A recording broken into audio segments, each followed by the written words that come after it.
नमस्कार मेरे प्यारे श्रोताओं, आज मैं आपके लिए एक अनोखी कहानी लेकर आई हूँ जो आपके दिल को छू जाएगी। तो बिना देर किए चलिए कहानी शुरू करते हैं। सैकड़ों वर्षों पहले की बात है, जब परमेश नामक एक व्यापारी सोनपुर नामक नगर में निवास करता था। उसका व्यापार दूर दराज तक फैला हुआ था और अपने व्यापार के सिलसिले में उसे अक्सर अन्य देशों की यात्राएं करनी पड़ती थी। उसकी यात्राएं प्रायः लंबी और श्रमसाध्य होती थी। व्यापारी का विवाह चंद्रकला नाम की अत्यंत रूपसती कन्या से हुआ था, जिसकी सुंदरता पूर्णिमा के चंद्रमा के समान उज्ज्वल और मनमोहक थी। पूरे नगर में उसकी समता का कोई दूसरा रूप नहीं था।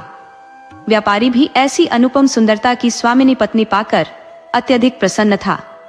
विवाह को अभी कुछ ही समय बीता था कि व्यवसाय की अनिवार्यता के कारण उसे एक अन्य देश की यात्रा पर जाना पड़ा। नई नवेली पत्नी को छोड़कर जाने का उसका मन नहीं था, किंतु व्यापार की आवश्यकताओं ने उसे विवश कर दिया। उसने अपनी पत्नी को वचन दिया कि वह शीघ्र ही लौट आएगा। इसके पश्चात उसने यात्रा प्रारंभ की। दूसरे नगर पहुंचकर उसने विभिन्न व्यापारियों से भेंट की, विविध प्रकार के सामान का क्रय किया और शीघ्रातिशीघ्र अपने नगर लौटने का निश्चय किया। वह वहां 10 दिन रुका और तत्पश्चात अपनी वापसी यात्रा प्रारंभ की। लगभग 15 दिन पश्चात वह अपनी पत्नी के पास लौट आया। चंद्रकला ने कहा, आपके बिना ये 10 दिन अत्यंत अकेलेपन और उदासी में बीते। न तो परिवार में कोई अन्य सदस्य है और न ही हमारी कोई संतान। इस अकेलेपन में मेरा मन नहीं लगता। व्यापारी ने उसे सांत्वना देते हुए कहा, तुम चिंता मत करो चंद्रकला, मैं शीघ्र ही तुम्हारे इस अकेलेपन का समाधान करूंगा। इसके उपरांत व्यापारी अपने लाए हुए सामान को बाजार में बेचने हेतु अपनी दुकान पर गया। उसने अच्छा लाभ अर्जित किया, किंतु मन में यह विचार बार बार खटक रहा था कि अपनी पत्नी के इस अकेलेपन का निवारण वह कैसे करे, क्योंकि व्यापार की यात्राएं तो उसकी नियति थी। इसी प्रकार दिन धीरे धीरे बीतते गए। एक दिन व्यापारी अपनी दुकान पर बैठा हुआ था जब उसने बाजार से गुजरते हुए एक व्यक्ति को देखा। उस व्यक्ति के हाथ में एक पिंजरा था जिसमें एक अत्यंत आकर्षक तोता कैद था। दरअसल वह व्यक्ति एक बहेलिया था जो पक्षियों को पकड़कर बाजार में बेचा करता था। व्यापारी ने उसे पुकारा और अपने पास बुलाकर पूछा, भाई, ये सुंदर तोता क्या तुम बेचने के लिए लाए हो? बहेलिया विनम्रता से बोला, जी हुजूर, यही हमारा काम है, पक्षियों को पकड़ना और बेचना। व्यापारी ने उत्सुकता से पूछा, तो फिर इस तोते की कीमत क्या है? बहेलिया ने उत्तर दिया, मालिक, इसकी कीमत पूरी 50 स्वर्ण मुद्राएं है। ये सुनकर व्यापारी चौंक गया और बोला, क्या 50 स्वर्ण मुद्राएं? एक तोते की इतनी ऊंची कीमत तो असाधारण है। बहेलिया मुस्कुराते हुए बोला, सेठ जी, ये कोई साधारण तोता नहीं है, ये अत्यंत बुद्धिमान और चतुर है। इसके अलावा ये मनुष्यों की तरह बातें भी कर सकता है। बहेलिया की बात सुनकर व्यापारी बहुत प्रसन्न हुआ। उसके मन में यह विचार आया कि क्यों न इस तोते को खरीदकर अपनी पत्नी चंद्रकला को उपहार में दिया जाए। जब वह व्यापार के लिए लंबी यात्राओं पर जाएगा तो उसकी पत्नी इस तोते से बातचीत कर सकेगी और अकेलापन महसूस नहीं करेगी। ये सोचकर व्यापारी का मन उमंग से भर गया। उसने बहेलिया से कहा, ठीक है, मैं 50 स्वर्ण मुद्राएं देकर इस बोलने वाले तोते को खरीदने के लिए तैयार हूं। इस प्रकार व्यापारी ने 50 स्वर्ण मुद्राएं देकर वह तोता खरीद लिया। तोते को सौंपते हुए बहेलिया बोला, सेठ जी, इस अद्भुत तोते के बारे में एक बात बताना चाहता हूँ। यह अत्यंत विशेष है और इसे अधिक देखभाल की आवश्यकता होती है। आप इसे पिंजरे में रखें, लेकिन दिन में कुछ समय के लिए इसे बाहर छोड़ना अनिवार्य है। यदि यह लंबे समय तक पिंजरे में कैद रहेगा तो बेचैन हो जाएगा। व्यापारी ने चिंतित होकर पूछा, अगर मैं इसे बाहर छोड़ दूं तो यह उड़कर भाग जाएगा और फिर लौट कर नहीं आएगा। बहेलिया ने कहा, आप इसकी चिंता न करें, ये तोता ताजी हवा का आनंद लेकर आपके पास लौट आएगा। परंतु यदि इसे बाहर नहीं छोड़ा गया तो यह बेचैनी में बीमार पड़ सकता है और अंततः मर भी सकता है। व्यापारी ने गंभीरता से बहेलिया की बात सुनी और कहा, ठीक है, मैं तुम्हारी इस सलाह का पूरा ध्यान रखूंगा। शाम के समय व्यापारी अपनी दुकान बंद कर जब घर लौटा तो उसने वह तोता अपनी पत्नी को सौंपते हुए कहा, देखो चंद्रकला, मैं तुम्हारे लिए एक अनमोल उपहार लाया हूं। चंद्रकला ने कहा, भला मैं इस तोते का क्या करूंगी? व्यापारी मुस्कुराते हुए बोला, यह कोई साधारण तोता नहीं है। यह मनुष्यों की भाषा बोलने वाला अत्यंत चतुर और बुद्धिमान तोता है। जब मैं व्यापार के सिलसिले में लंबी यात्राओं पर जाऊंगा, तब तुम इस तोते से बातें करके अपना मन बहला सकोगी। तुम्हें अकेलापन महसूस नहीं होगा। ये सुनकर चंद्रकला प्रसन्नता से बोली, अगर ऐसा है तो वाकई यह तोता अद्वितीय है। आपका यह उपहार मुझे अत्यंत प्रिय है। व्यापारी ने कहा, बस एक बात का ख्याल रखना, हर दिन इस तोते को कुछ समय के लिए पिंजरे से बाहर निकालना आवश्यक है, ताकि यह ताजी हवा का आनंद ले सके। कुछ देर बाद यह स्वयं ही पिंजरे में लौट आएगा। यदि ऐसा न किया गया तो यह बेचैनी में पड़कर बीमार हो सकता है और संभवतः मृत्यु को प्राप्त हो सकता है। इस प्रकार व्यापारी ने सारी आवश्यक बातें चंद्रकला को समझा दी। इसके बाद जब भी व्यापारी अपने व्यापारिक कार्यों के लिए यात्रा पर जाता, चंद्रकला तोते से बातें करती और अपना मन बहलाती। हर दिन वह तोते को थोड़ी देर के लिए पिंजरे से बाहर छोड़ती और तोता इधर उधर उड़ने के बाद स्वयं पिंजरे में लौट आता। इस प्रकार चंद्रकला को अब अकेलेपन का कोई एहसास नहीं होता था। कुछ समय इसी प्रकार बीत गया। फिर एक बार ऐसा हुआ कि व्यापारी को अपने व्यापार के सिलसिले में विदेश यात्रा पर जाना पड़ा। इस यात्रा में उसे अपेक्षाकृत अधिक समय लग गया। इसी दौरान एक दिन तोता घर के बाहर एक पेड़ पर जाकर बैठ गया और मनुष्यों की भाषा में जोर जोर से चिल्लाने लगा। तोता कह रहा था, व्यापारी की पत्नी धोखेबाज है, ये कुलक्षणी है, इसने व्यापारी के साथ विश्वासघात किया है, इसे घर से बाहर निकालो। सुबह सुबह जब लोग अपने अपने काम पर जा रहे थे, तो उन्होंने देखा कि एक अत्यंत सुंदर तोता पेड़ की डाल पर बैठा हुआ है। जैसे ही कोई व्यक्ति उस पेड़ के नीचे से गुजरता, तोता जोर जोर से वही बातें चिल्लाने लगता। एक राहगीर जो वहां से गुजर रहा था रुक गया और तोते को ध्यान से देखने लगा। उसने तोते को पकड़ने की कोशिश की, लेकिन तोता उड़कर दूसरी डाल पर जा बैठा और फिर वही बात दोहराने लगा, व्यापारी की पत्नी धोखेबाज है, ये गैर मर्दों को घर बुलाती है। राहगीर यह सुनकर घबरा गया और सोचने लगा, ये कैसा विचित्र तोता है जो इस घर की औरत के सारे भेद खोल रहा है। वह वहीं खड़ा होकर स्थिति को समझने का प्रयास करने लगा। इसे देखकर कुछ और लोग वहां इकट्ठा हो गए। उनमें से एक ने उससे पूछा, तुम कौन हो और यहाँ क्यों खड़े हो? क्या तुम इस घर की टोह लेना चाहते हो? यह तो अनुचित है। वह व्यक्ति बोला, मैं तो यहाँ पहली बार आया हूँ, मैं किसी के घर की जासूसी नहीं कर रहा। लेकिन यह तोता जो इस घर के बाहर बैठा है, अपनी मालकिन के बारे में ऐसी बातें चिल्ला रहा है जो मैं दोहराने में भी शर्म महसूस करता हूँ। बाकी लोग कहने लगे, अरे भाई, यह तो व्यापारी परमेश्वर का घर है। वह अत्यंत ईमानदार और नेक दिल इंसान है। उसने आज तक किसी पर उंगली भी नहीं उठाई। वह अपनी पत्नी के साथ इसी घर में रहता है। जैसे जैसे लोग वहां इकट्ठा होते गए, तोते ने फिर से अपनी बात दोहरानी शुरू कर दी, व्यापारी की पत्नी धोखेबाज है, ये कुलक्षणी है और गैर मर्दों को अपने घर बुलाती है। ये सुनकर वहां खड़े लोग हैरान रह गए। वे कहने लगे, ये तोता कितना मासूम और प्यारा है। ये तो वही बोलता है जो यह देखता और सुनता है। जरूर व्यापारी की पत्नी ने कोई बड़ा गलत काम किया होगा, तभी यह तोता बार बार ऐसा कह रहा है। धीरे धीरे यह बात पूरे इलाके में फैल गई कि व्यापारी की पत्नी धोखेबाज है। बस्ती के लोग उसके घर से कतराने लगे। मर्दों ने अपनी पत्नियों को चंद्रकला के घर जाने से मना कर दिया। दूसरी ओर चंद्रकला इस बात से बेहद परेशान थी। वो सोचती थी, आखिर ऐसा क्या हुआ कि सभी ने हमारे घर आना जाना बंद कर दिया। हर सुबह वह तोता व्यापारी के घर के बाहर पेड़ पर बैठ जाता और वही बातें चिल्लाने लगता। फिर कुछ देर बाद वह कहाँ गायब हो जाता, ये कोई नहीं जानता था। अब यह अफवाह पूरे नगर में फैल चुकी थी कि व्यापारी की पत्नी कुलक्षणी और बेवफा है। लोग यही भी कहने लगे कि शायद इसी वजह से उसका पति उसे छोड़कर चला गया। असल में व्यापारी इस बार अपने व्यापारिक कार्य के कारण लंबी यात्रा पर गया था। उसे गए हुए पूरे 1 साल बीत चुका था। इसी बीच एक दिन नगर में व्यापारियों का एक काफिला आया।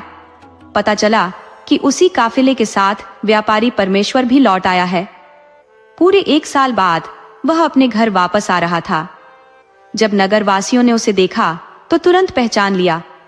कुछ लोग उससे मिलने आए और ताने मारते हुए कहने लगे, तुम इतने लंबे समय तक कहाँ थे? तुम्हें अपने घर की कोई खबर भी है? तुम्हारे पीछे क्या क्या हो रहा है ये मालूम भी है? अगर तुम्हें इतनी लंबी यात्रा पर जाना ही था तो अपनी पत्नी को साथ ले जाते। व्यापारी ने जब अपनी पत्नी का नाम लोगों के मुंह से सुना तो उसे क्रोध आ गया, लेकिन उसने अपने गुस्से को दबा लिया और चुपचाप रहा। उसने अपनी पत्नी के लिए बहुत सारे उपहार खरीदे थे। व्यापारी जैसे ही अपने घर के अंदर दाखिल हुआ, न जाने उसने ऐसा क्या देखा कि थोड़ी ही देर में उसके चीखने चिल्लाने की आवाजें बाहर आने लगी। वह क्रोध में अपनी पत्नी से कहने लगा, मैंने तुम्हें हमेशा एक सच्ची नेक औरत समझा, लेकिन तुमने मेरी हर उम्मीद को तोड़ दिया। तुमने मेरे विश्वास को रौंद दिया। तुम विश्वास के लायक नहीं हो। ये कहते हुए व्यापारी गुस्से में अपना घर छोड़कर बाहर निकल गया। उसकी आवाज सुनकर आसपास के लोग भी वहां इकट्ठा हो गए, लेकिन वह तोता व्यापारी के घर के बाहर ही ठहरा रहा और अचानक ऊंची आवाज में चिल्लाने लगा, व्यापारी की पत्नी बेवफा है। यह सुनकर व्यापारी ने निर्णय किया कि इस पूरे मामले का निपटारा गांव के मुखिया से करवाया जाएगा।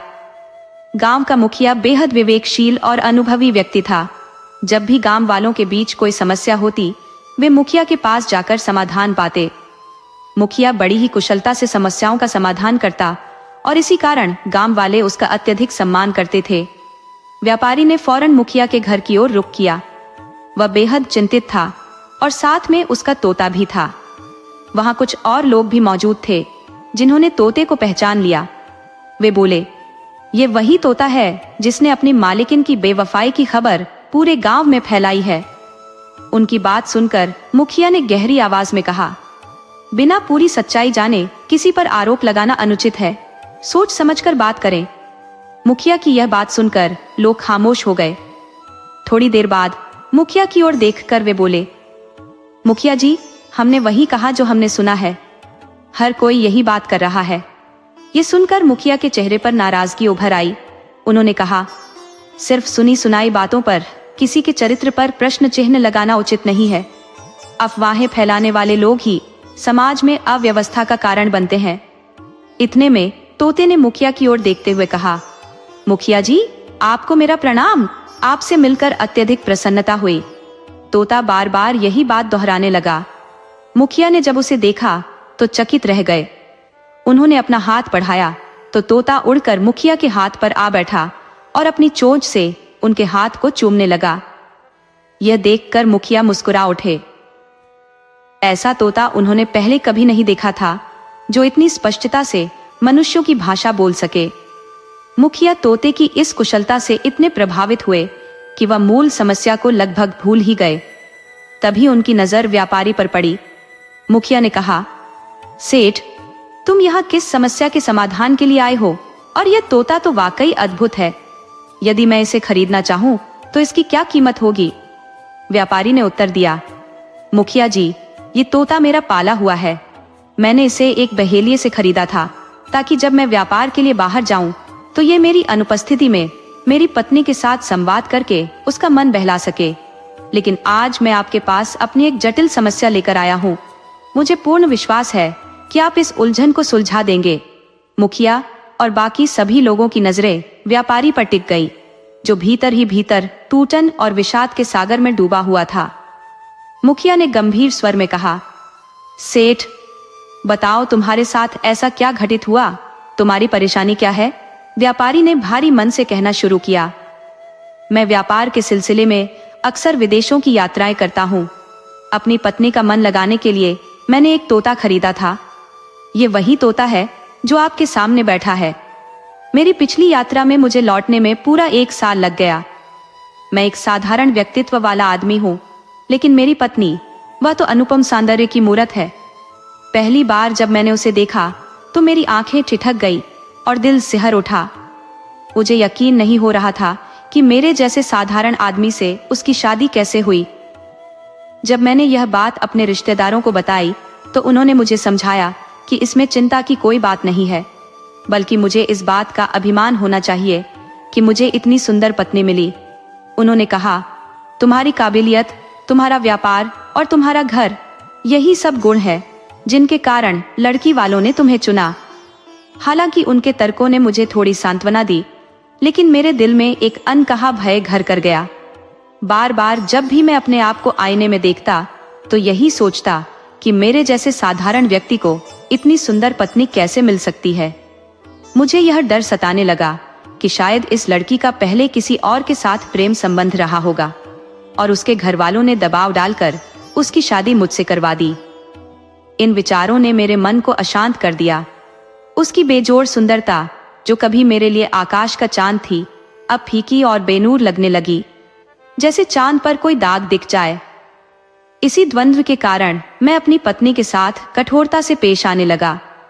गुस्से में मैंने एक अंगूठी उसके हाथ में पहनाई और स्पष्ट शब्दों में कहा, अगर तुम चाहती हो कि इस घर में तुम्हारा जीवन सुखद और सम्मानजनक बने तो मेरे नियमों का पालन करना होगा, मेरी हर बात माननी होगी, वरना मैं क्रोध में बहुत ही कठोर हूं। मुझे हमेशा यह आभास होता था कि शायद उसकी जीवन में पहले किसी और के प्रति कोई जुड़ाव रहा हो, लेकिन यह महज मेरे मन की एक भ्रांति थी, क्योंकि समय बीतने के साथ उसकी हर बात और व्यवहार में ऐसी कोई बात नजर नहीं आई जिसने मेरे संशय को पुष्ट किया हो। धीरे धीरे मेरी पत्नी के प्रति मेरा रवैया कोमल और साम्य हो गया। वह तोता जिसे मैंने पहले ही खरीद रखा था, मेरी पत्नी को प्रसन्न रखने के उद्देश्य से लाया गया था। फिर एक दिन व्यापार के सिलसिले में मुझे दूरस्थ देश जाना पड़ा। मेरे व्यापारी मित्र ने वहां मुझे बुलावा भेजा था। ऐसे लंबे सफर पर अपनी पत्नी को साथ ले जाना असंभव था, क्योंकि वह अत्यंत सुंदर और सदा सजी संवरी रहती थी। जब से वह मेरे घर आई थी, पड़ोस के लोग दीवारों से झांक झांक कर उसे देखने की कोशिश करते। यह सब मुझे क्रोध से भर देता। कई बार मैंने लोगों से वाद विवाद तक कर लिया, फिर भी मेरी पत्नी बेहद ईमानदार थी। मैंने उसे कभी घर की दहलीज पार करते या किसी अवांछनीय स्थिति में नहीं देखा। मेरा विश्वास उस पर गहराने लगा। जब मैं अपनी व्यापारी यात्रा पर निकला तो इस तोते को मैंने घर पर ही छोड़ दिया। जाते समय उसे समझा दिया, तुम्हारा काम यह सुनिश्चित करना है कि मेरे घर और मेरी पत्नी की सुरक्षा बनी रहे। यदि कोई दीवार फांदने की कोशिश करे तो जोर से शोर मचाना, ताकि आस पड़ोस के लोग इकट्ठा हो जाएं।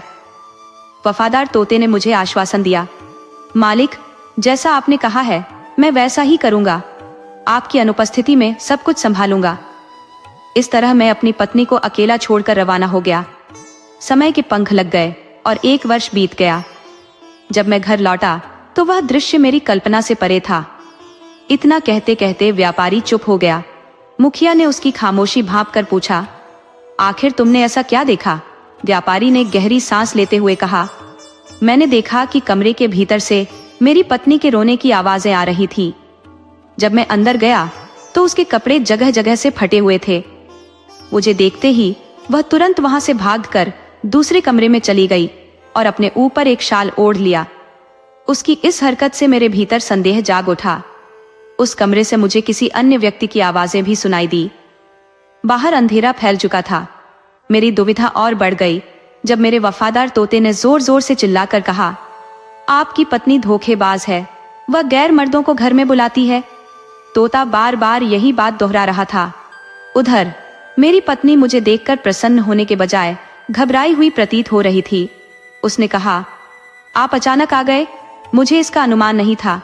अगर आप पहले चिट्ठी भेज देते तो मैं आपके स्वागत की तैयारी कर लेती। उसकी बात सुनकर मेरा गुस्सा आसमान छू गया। जब वो मेरे पास आई तो मैंने आवेग में उसे एक जोरदार थप्पड़ जड़ दिया।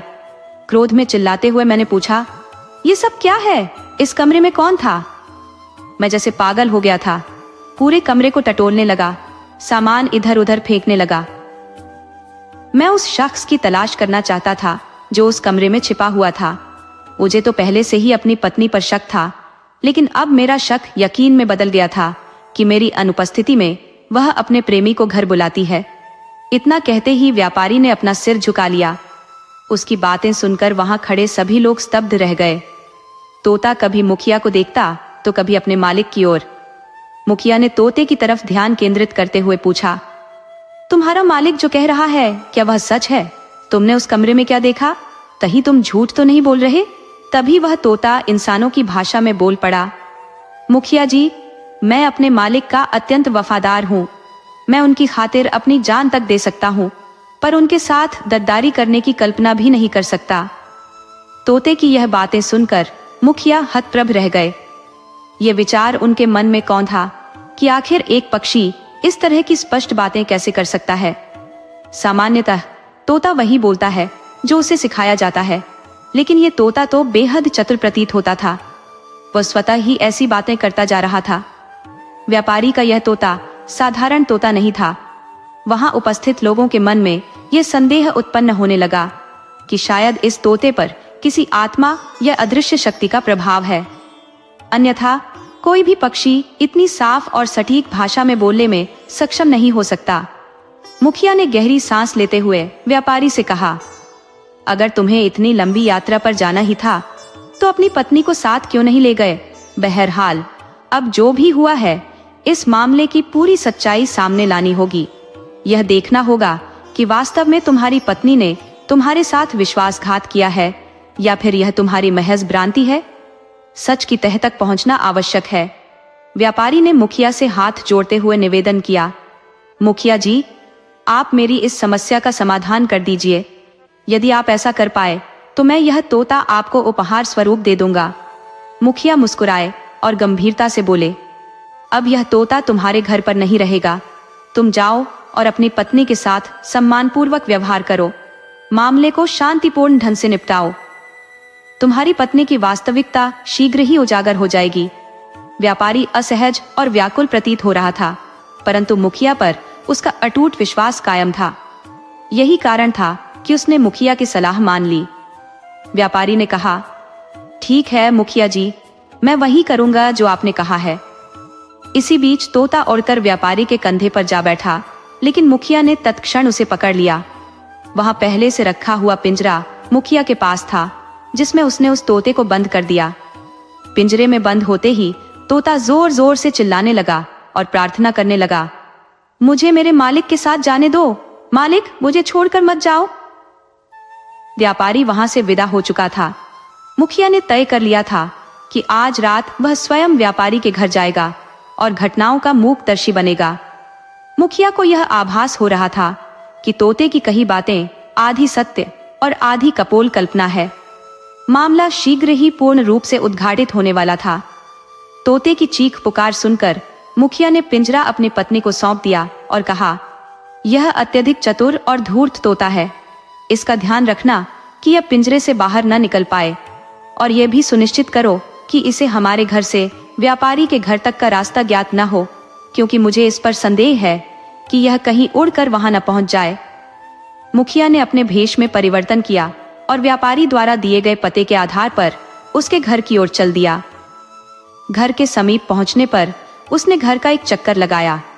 यह घर अत्यंत भव्य था और स्पष्ट था कि व्यापारी ने अपनी गाड़ी कमाई का बड़ा अंश इसे बनाने में व्यय किया था। मुखिया ने चारों ओर का निरीक्षण करने के पश्चात दीवार फांदकर घर के भीतर जाने का निर्णय लिया। हालांकि वह जानता था कि किसी के घर में इस प्रकार प्रवेश करना और पति पत्नी की बातचीत सुनना एक दंडनीय कृत्य है, लेकिन वह केवल व्यापारी और तोते की बातों के आधार पर निष्कर्ष पर नहीं पहुंचना चाहता था। घर के भीतर सन्नाटा पसरा हुआ था, जैसे वहां कोई उपस्थित ना हो, लेकिन अचानक उसे कुछ आवाजें सुनाई देने लगी। ये आवाजें व्यापारी और उसकी पत्नी की थीं। वे आपस में वार्तालाप कर रहे थे। मुखिया ने उस कमरे की खिड़की से कान लगाकर उनकी बातचीत सुनने का निश्चय किया। खिड़की से सब कुछ स्पष्ट रूप से देखा और सुना जा सकता था। कुछ समय तक ठहरकर मुखिया ने उनकी वार्ता को ध्यान से सुना, परंतु इससे पहले कि किसी को आभास होता कि कोई तीसरा व्यक्ति घर के भीतर मौजूद है, वह सतर्कता से दीवार फांदकर वापस चला आया। सुबह जब मुखिया अपने घर पर शांतिपूर्वक बैठा हुआ था, तभी व्यापारी वहां पहुंचा। उसने मुखिया से कहा, मुखिया जी, आपके सुझाव के अनुसार मैंने अपनी पत्नी के साथ मधुर और स्नेहपूर्ण व्यवहार किया। उसे यकीन दिलाया कि मेरी सोच गलत थी और उसकी हर त्रुटि को क्षमा कर दिया। मुखिया ने उसकी बात सुनकर सहमति में सिर हिलाया। तभी वहां एक वृद्ध व्यक्ति, जिसकी लंबी सफेद दाढ़ी थी और उम्र लगभग 80 वर्ष प्रतीत होती थी, आ पहुंचा। व्यापारी ने चौंक कर उसकी ओर देखा और पूछा, मुखिया जी, ये कौन है? मुखिया ने उत्तर दिया, यह पक्षियों की भाषा और उनके व्यवहार के महान विद्वान है। ये पक्षियों के मनोभाव को भी समझने में सक्षम है। मैंने इन्हें इसीलिए बुलाया है ताकि सच्चाई का खुलासा हो सके। व्यापारी ने चिंतित होकर पूछा, लेकिन यह कैसे पता चलेगा कि मेरी पत्नी का प्रेमी कौन है? उसी समय मुखिया की पत्नी वह पिंजरा लेकर कमरे में आई जिसमें तोता बंद था। जैसे ही तोता कमरे में आया, उसने चीख कर कहा, इस व्यापारी की पत्नी धोखेबाज है, वह घर में गैर मर्दों को बुलाती है। यह सुनकर व्यापारी का क्रोध फिर उफान पर आ गया। उसने कहा, मुखिया जी, मेरा मन करता है कि मैं अपनी पत्नी को खत्म कर दूं। ये कहते हुए वह जोर जोर से रोने लगा।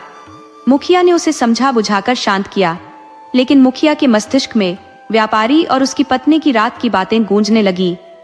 रात को उसकी पत्नी घबराई हुई थी और अपने पति से कह रही थी, मैंने तुम्हारे साथ कोई छल कपट नहीं किया, कृपया मुझे कोई सजा मत देना। उस समय व्यापारी ने उसकी बात को सहानुभूति से सुना था।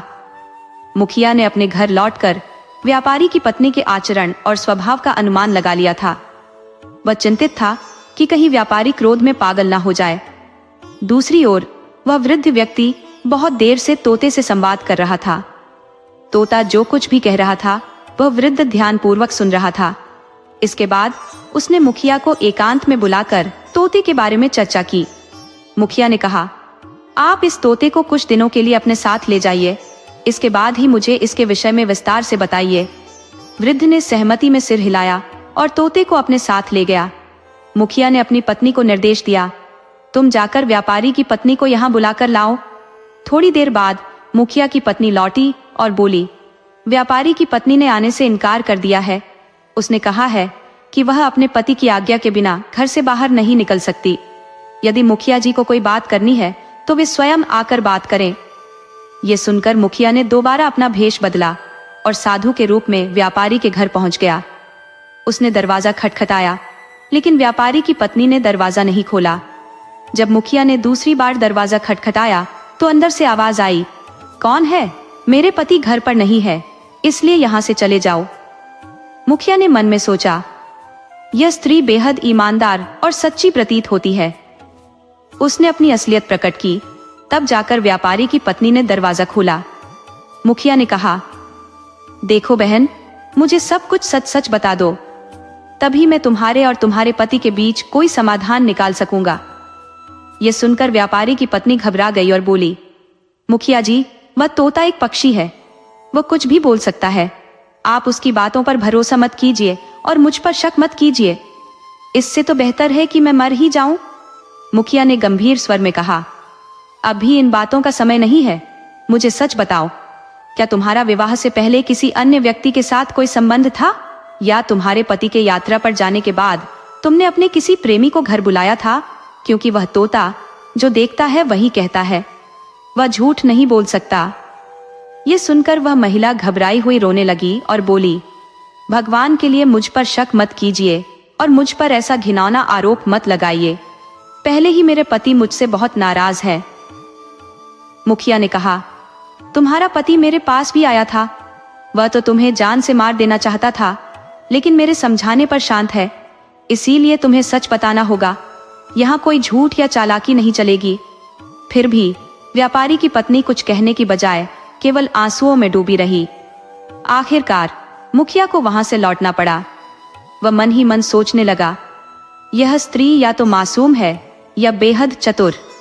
यह भी हो सकता है कि इसका विवाह जबरदस्ती व्यापारी से हुआ हो और इतने दिनों तक अपने पति से दूर रहने के कारण इसने अपने प्रेमी को बुलाया हो। घर लौटकर मुखिया ने अपनी पत्नी से ये सारी बातें साझा की। उसकी पत्नी ने भी कई प्रकार की सलाह दी, लेकिन सच्चाई क्या थी यह अभी तक कोई नहीं जान पाया। अब व्यापारी हर रोज मुखिया के घर का चक्कर लगाने लगा। वह बेचैन होकर कहता, मुखिया जी, किसी भी तरह से मुझे इस औरत से निजात दिलाइए, अब मैं और सहन नहीं कर सकता। आप मेरे धैर्य की परीक्षा ले रहे हैं। मैं इस धोखेबाज औरत के साथ एक पल भी नहीं रह सकता, क्योंकि उसकी कुटिलता का प्रमाण एक पक्षी है। इस तरह एक सप्ताह और बीत गया। तब मुखिया ने एक वृद्ध व्यक्ति को बुलवाया जो पक्षियों का बड़ा ज्ञाता और विद्वान माना जाता था। जब वह बुजुर्ग उस तोते को लेकर आए तो मुखिया ने व्यापारी और उसकी पत्नी को भी वहां बुला लिया। उस समय तक तोते के पिंजरे पर कपड़ा ढका हुआ था। इस विचित्र प्रकरण को देखने के लिए वहां काफी लोग इकट्ठा हो गए थे। जैसे ही पिंजरे से कपड़ा हटाया गया, तोता व्यापारी की पत्नी को देखकर चिल्लाया, यह व्यापारी की पत्नी नहीं, मेरी पत्नी है। मेरी इसके साथ शादी हो चुकी है। तू मेरी पत्नी को मेरे हवाले कर दे, वरना मैं तुझे जान से मार दूंगा। आखिर तू होता कौन है मेरी पत्नी के पास खड़ा होने वाला? तोते के मुंह से इस तरह की बातें सुनकर वहां खड़े लोग भौंचक के रह गए।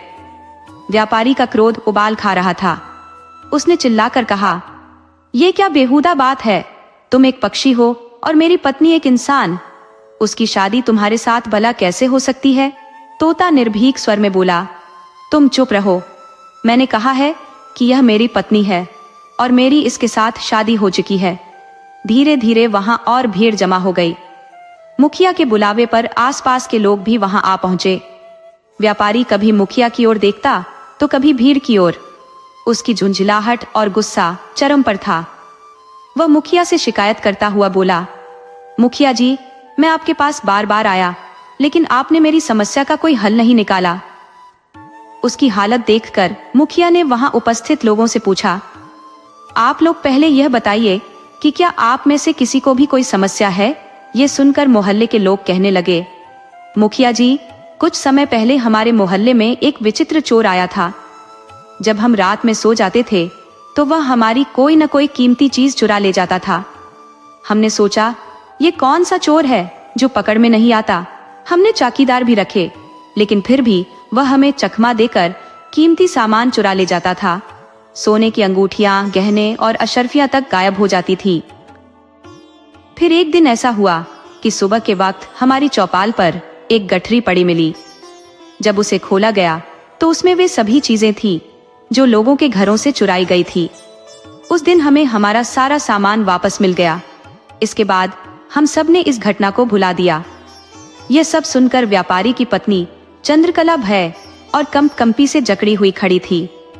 उसके चेहरे पर पसीने की धाराएं स्पष्ट रूप से बह रही थी। मुखिया ने उसकी ऐसी दशा देखकर गंभीर स्वर में कहा, चंद्रकला, मोहल्ले के अन्य लोगों ने अपने हिस्से की सच्चाई उजागर कर दी है। अब आगे की सच्चाई तुम बताओगी या फिर मुझे बतानी पड़ेगी? मुखिया के इस कथन ने चंद्रकला को भीतर तक हिला दिया। वह अत्यंत घबरा गई, जबकि उसके पति के मन में तरह तरह की उलझनें उठने लगी। व्यापारी सोचने लगा, कहीं ऐसा तो नहीं कि मेरी पत्नी न केवल मुझसे छल कर रही है, बल्कि वह एक चतुर चोर भी है। मुखिया ने हाथ उठाकर उसे चुप रहने का संकेत दिया और दृढ़ता से बोले, आगे की बात तुम्हारी पत्नी स्वयं कहेगी। यह सुनकर चंद्रकला फूट फूट कर रो पड़ी और कांपते हाथों से तोते की ओर इशारा करते हुए बोली, जब मेरे पति काम के सिलसिले में शहर गए थे तो यह तोता मुझे अकेला छोड़ गए। उस समय मैं अत्यधिक व्याकुल थी, ये सोचकर कि इतने दिन अकेले कैसे बिताऊंगी। धीरे धीरे मैं इस तोते से बातें करने लगी और ये मेरा मन बहलाने लगा। मेरे पति ने मुझसे कहा था कि इसे दिन में एक बार पिंजरे से बाहर निकाल दूं, ताकि यह ताजी हवा का आनंद ले सके। मैंने ऐसा करना शुरू कर दिया। शुरुआत में यह थोड़ी देर में लौट आता, लेकिन धीरे धीरे यह दिन भर गायब रहने लगा और केवल सांझ ढलने पर वापस आता। ये कहाँ जाता है और क्या करता है, मुझे कुछ भी मालूम नहीं था। एक दिन मैंने इसे बगीचे में मिट्टी खोदते देखा, जिससे मुझे कुछ संदेह हुआ। इसके जाने के बाद जब मैंने वह जगह खोदी तो वहां बहुत सी अंगूठियां, अशर्फियां और सोने के गहने मिले। यह देखकर मेरी घबराहट और बढ़ गई। उसके बाद मैंने इस तोते पर नजर रखनी शुरू कर दी। मैंने देखा कि यह कभी अंगूठी, कभी पायल तो कभी हार लेकर आता और उसे बगीचे में छुपा देता।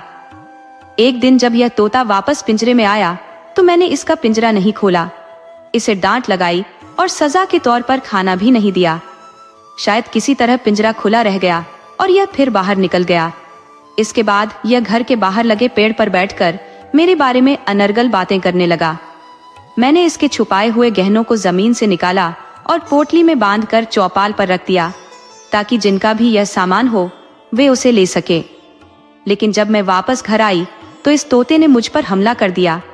इसने अपनी चोंच और पंजों से मुझे इतना घायल कर दिया कि मेरे कपड़े जगह जगह से फट गए। जब मेरे पति घर लौटे और मेरी यह हालत देखी तो वे ना जाने क्या सोचने लगे, जबकि इस पूरे मामले की जड़ यही तोता था।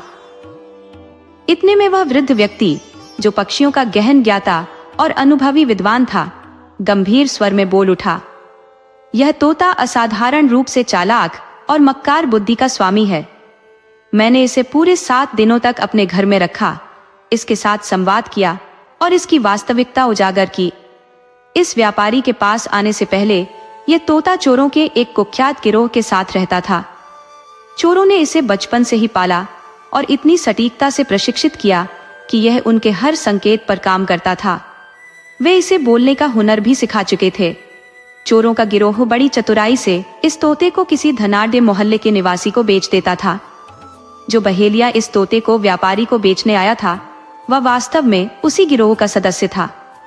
उसने व्यापारी को समझाया कि तोते को रोजाना कुछ समय के लिए पिंजरे से बाहर छोड़ना जरूरी है, ताकि यह ताजी हवा में उड़ सके और बीमार न पड़े। लेकिन सच्चाई ये थी कि पिंजरे से बाहर आते ही यह तोता पूरे मोहल्ले का निरीक्षण करता था। यह ध्यान देता कि किसके पास कौन कौन से मूल्यवान गहने हैं और कौन मोहल्ले का सबसे धनी व्यक्ति है। फिर यह जानकारी अपने चोर साथियों तक पहुंचा आता था और शाम तक लौटकर पिंजरे में आ बैठता था।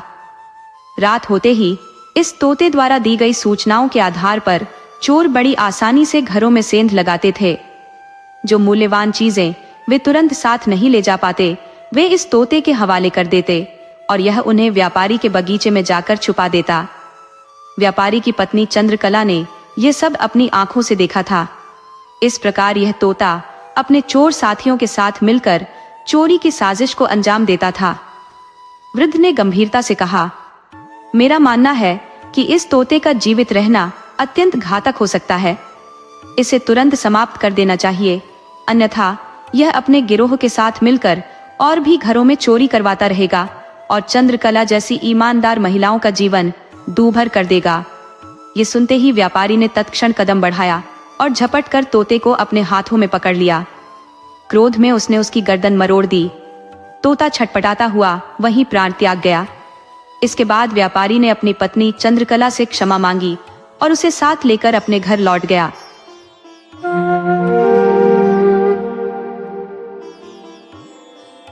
एक समय की बात है, एक नगर में राजा इंद्रसेन और रानी मैनावती रहते थे।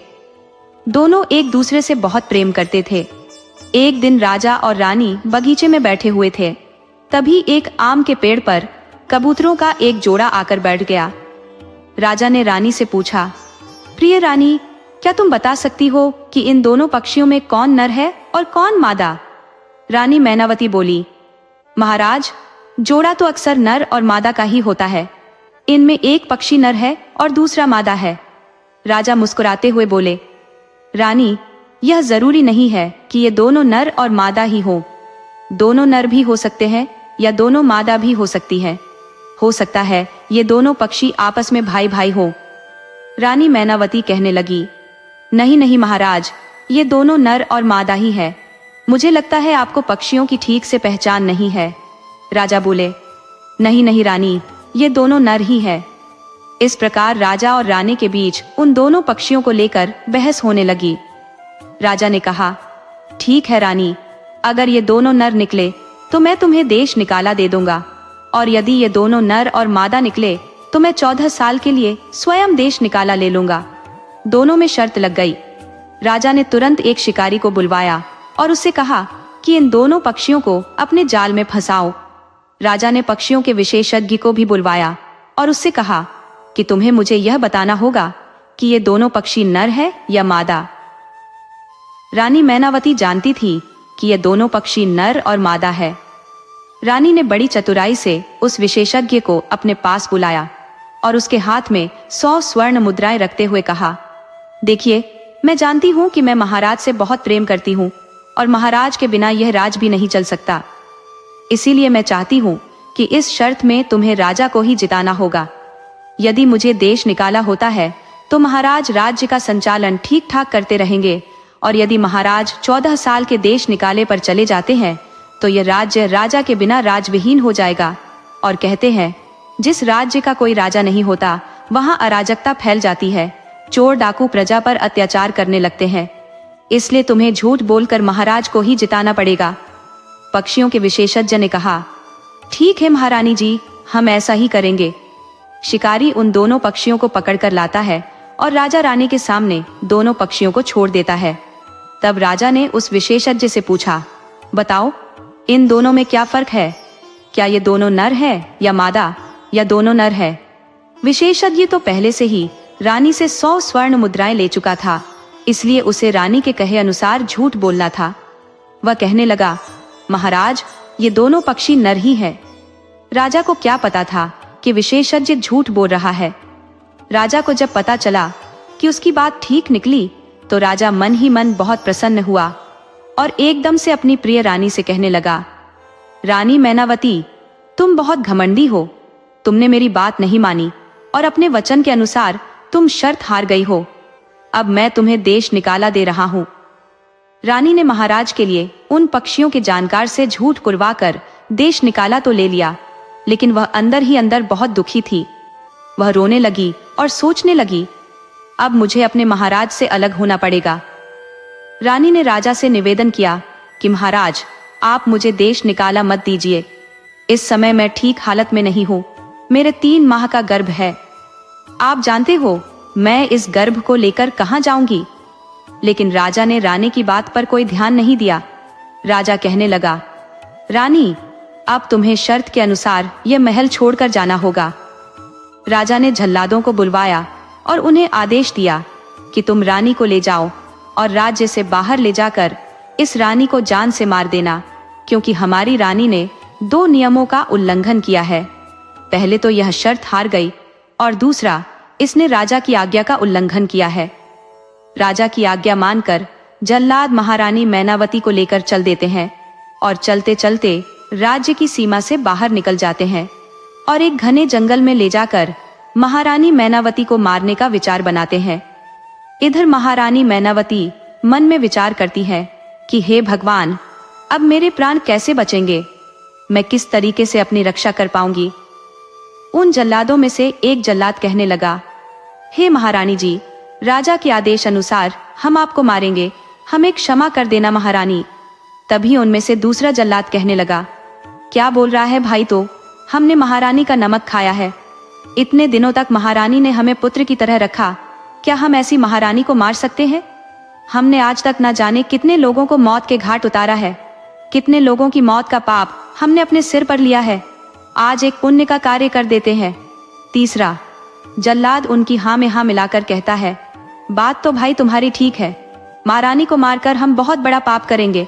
क्यों ना हम महारानी को मारने की बजाय इसी वन में जीवित छोड़ देते हैं और किसी तरह से राजा को समझा देंगे कि हमने महारानी मैनावती को मार दिया है। इस प्रकार से तीनों जल्लादों ने आपस में सलाह की और महारानी मैनावती को पूरी बात बताई। जल्लादों ने कहा, राजा ने हमें आपको मारने का आदेश दिया है महारानी, लेकिन हम आपको मारेंगे नहीं। आप अपने वस्त्र उतारकर हमें दे दो, हम उन वस्त्रों को किसी जीव के रक्त में भिगोकर राजा को दिखा देंगे। जैसे ही जल्लादों ने महारानी से यह बात कही तो महारानी ने तुरंत ही एक वृक्ष की आड़ में जाकर अपने वस्त्रों को उतार दिया। महारानी के कपड़े जल्लाद वहां से लेकर चले गए और कुछ दूर आगे जाकर उन्होंने विचार किया, इन कपड़ों को किसी जीव के खून में रंगना है। वे वहां से कुछ दूर चलने पर उन्हें एक हिरण मिल जाता है। जल्लादों ने उस हिरण का शिकार किया और उसके रक्त में महारानी के कपड़े रंगने के बाद वे राजा को लाकर दिखा देते हैं और बता देते हैं कि महाराज, हमने रानी को मार दिया है। महारानी की मृत्यु की खबर सुनकर राजा इंद्रसेन पर कोई फर्क नहीं पड़ता। राजा तो अपने राज्यकाज में व्यस्त हो जाता है। उधर बेचारी महारानी मैनावती गर्भावस्था में निवस्त्र झाड़ियों में छुप छुप कर अपना समय काट रही थी। भूख लगने पर महारानी वृक्षों के पत्ते और फल खा लिया करती। इसी तरह महारानी के उस सुनसान जंगल में 10 से 15 दिन का समय बीत जाता है। उस दुखियारी रानी की जंगल में कोई देखभाल करने वाला भी नहीं था। पर कहते हैं, भगवान भी ऐसे लोगों को कुछ न कुछ मदद जरूर भेजता है। एक दिन की बात है, राजा भोज शिकार खेलने के लिए वन में आते हैं और शिकार खेलते खेलते राजा भोज उसी वन की ओर चले जाते हैं जिस वन में रानी मैनावती रहती थी। रानी मैनावती वृक्ष के नीचे बैठी हुई थी। बेचारी उस समय निवस्त्र अवस्था में थी। तभी अचानक से उसने घोड़े के चलने की आवाज सुनी तो रानी तुरंत घनी झाड़ियों के बीच जाकर छुप जाती है। उधर राजा भोज को उन झाड़ियों के बीच से कुछ आहट सुनाई देती है तो राजा ने सोचा कि जरूर इन घनी झाड़ियों में कोई मृग या सुअर होगा। राजा भोज ने अपने सैनिकों से कहा कि इस झाड़ी को चारों ओर से घेर लो, इसके अंदर कोई शिकार मालूम पड़ता है। राजा के सैनिकों ने तुरंत ही उन घनी झाड़ियों को घेर लिया और अपने चारों तरफ तीर तलवार लेकर खड़े हो गए। सैनिकों को देखकर रानी मैनावती घबरा जाती है। रानी सोचती है कि आज तो मुझे शिकार समझकर ये लोग मार डालेंगे। यही सोचकर रानी मैनावती ने आवाज लगाई, भाइयों, मैं आपका शिकार नहीं हूँ, मैं एक दुखी लाचार स्त्री हूँ। मुझ दुखिया को मारकर आपको क्या मिलेगा। जब एक स्त्री की आवाज राजा भोज ने सुनी तो राजा भोज बोले, तुम कौन हो और यहाँ कहाँ से आई हो। तब रानी मैनावती कहती है कि मेरा इस दुनिया में कोई नहीं है, न मेरा कोई रिश्तेदार है और न कोई अपना सगा संबंधी। मैं तो इस वन में रहकर अपना समय काट रही हूँ। राजा भोज बहुत बड़े अनुभवी थे। वह कहने लगे, कोई बात नहीं, मैं तुम्हें अपनी धर्म की बहन बनाना चाहता हूँ। तुम इन झाड़ियों से बाहर निकल कर आओ, मैं तुम्हें अपने महल लेकर चलूंगा। समझो, आज से तुम्हारे दुखों का अंत हो गया। रानी मैनावती यह बात सुनकर कहने लगी, हे भाई, ठीक है, तुमने मुझे धर्म की बहन बना लिया, लेकिन मैं इन झाड़ियों से बाहर नहीं निकल सकती। राजा बोले, क्यों, ऐसा क्या कारण है। रानी ने जवाब दिया, क्योंकि राजा साहब, मैं इस समय निवस्त्र अवस्था में हूं। तब राजा भोज ने विचार किया और जिस दुपट्टे को वह अपने गले में डाले हुए थे उसे झाड़ियों के बीच फेंक दिया और कहा, बहन, तुम इसे आधा पहन लो और आधा ओढ़कर बाहर आ जाओ। राजा का दुपट्टा जब रानी के पास पहुंचा तो रानी मैनावती उस दुपट्टे को अपने शरीर से लपेटकर उन झाड़ियों से बाहर आ जाती हैं। जैसे ही रानी झाड़ियों से बाहर आती है तो राजा भोज उसे देखकर अचंभित रह जाते हैं। वह स्त्री एकदम अद्वितीय सुंदरी थी। उसका चेहरा चंद्रमा के समान चमक रहा था। देखने से मालूम पड़ रहा था कि वह किसी राजा की राजकुमारी या कोई अप्सरा है। राजा कहने लगे, बहन, तुम चिंता मत करो, अब मैं तुम्हें अपने महल लेकर चलूंगा। मैंने तुम्हें अपनी बहन माना है। राजा भोज ने रानी मैनावती को अपने रथ में बैठा लिया और अपने विराट नगर के लिए राजा भोज चल दिए। राजा भोज जब रानी मैनावती को लेकर अपनी राजधानी में पहुंचते हैं तो प्रजा के लोगों ने देखा तो उन्हें लगा राजा दूसरा विवाह करके लाए हैं। अब तो चारों तरफ राजा भोज की बदनामी होने लगी। कहने लगे कि इस राजा को बुढ़ापे में दूसरा विवाह करने की क्या जरूरत थी। चारों तरफ इस बात का हल्ला मच गया कि राजा की यहाँ पहले से ही कई रानियां थी, फिर महाराज दूसरी रानी लेकर क्यों आए हैं। राजा ने यह अच्छा नहीं किया। जब यह बात राजा भोज के कानों में पड़ी तो महाराज ने विचार किया कि यह तो बहुत ही गलत अफवाह प्रजा में फैल गई है। राजा ने तुरंत दरबार में एक सभा बुलाई और कहा कि आप लोग जैसा सोच रहे हैं वैसी कोई बात नहीं है। मैं शिकार के लिए जंगल में गया था, वहां मुझे एक दुखी लाचार अबला मिली जिसका ना कोई आश्रय था ना कोई सगा संबंधी। तो हमने उसे अपनी धर्म की बहन बना लिया और उसे अपने राजमहल में ले आए। अब बताओ, क्या मैंने कोई काम गलत किया। ये सुनकर राजा की दरबार में खूब प्रशंसा होती है और प्रजा में भी उनकी खूब तारीफ होने लगी। इस प्रकार रानी मैनावती महाराज भोज की बहन बनकर उनके साथ राजमहल में रहने लगती है। धीरे धीरे समय गुजरता गया। इधर रानी मैनावती के प्रसव काल का समय निकट आ गया। एक दिन महारानी मैनावती के गर्भ से एक परम सुंदर तेजस्वी बालक ने जन्म लिया। बालक के जन्म होने पर राजा भोज बहुत ही प्रसन्न होते हैं और कहने लगे, आज मेरे भांजे का जन्म हुआ है। और इस खुशी में राजा भोज पूरे नगर को दावत देते हैं। बालक जब 7 दिन का हुआ तो उसका नामकरण संस्कार कराने के लिए राजा भोज ने बड़े बड़े विद्वान ज्योतिषियों को बुलवाया। ज्योतिषियों ने जब पोथी खोलकर देखी तो बालक का कोई ठीक से नाम नहीं निकल पा रहा था। कोई कुछ नाम रख रहा था तो कोई कुछ। वे नाम राजा भोज को पसंद नहीं आ रहे थे। अलग अलग नामों को सुनकर राजा भोज बड़े क्रोधित हो जाते हैं। राजा भोज ने अपने सेनापति को आदेश दिया कि इन समस्त ज्योतिषियों को जेल में डाल दो। ये व्यर्थ में ही पोथी लेकर घूमते रहते हैं, ये कुछ नहीं जानते। राजा के आदेश पर सेनापति उन सभी ज्योतिषियों को जेल में डलवा देते हैं। उसके बाद राजा ने यह आदेश किया, जो कोई मेरे भांजे का सही नाम रखेगा मैं उसे मुंह मांगा इनाम दूंगा। राजा की घोषणा सुनकर कोई भी ब्राह्मण उस बालक का नामकरण संस्कार करने के लिए नहीं आता, क्योंकि वह जानते थे यदि नाम सही नहीं निकला तो राजा भोज उन्हें जेल में डलवा देंगे। एक दिन की बात है, एक बूढ़ा ब्राह्मण उसी राज्य में घूमता हुआ आ रहा था। मार्ग में कुछ सिपाहियों ने ब्राह्मण को देखा तो सोचने लगे, बूढ़ा ब्राह्मण है, हो सकता है हमारे महाराज के भांजे का नामकरण संस्कार कर दे, तो क्यों ना इसे लेकर के हमें महाराज के पास चलना चाहिए। उन सभी सैनिकों ने जाकर के उस वृद्ध ब्राह्मण से कहा, हे ब्राह्मण देव, हमारे महाराज के यहाँ एक पुत्र का जन्म हुआ है और उसका नामकरण संस्कार तुम्हें करना है।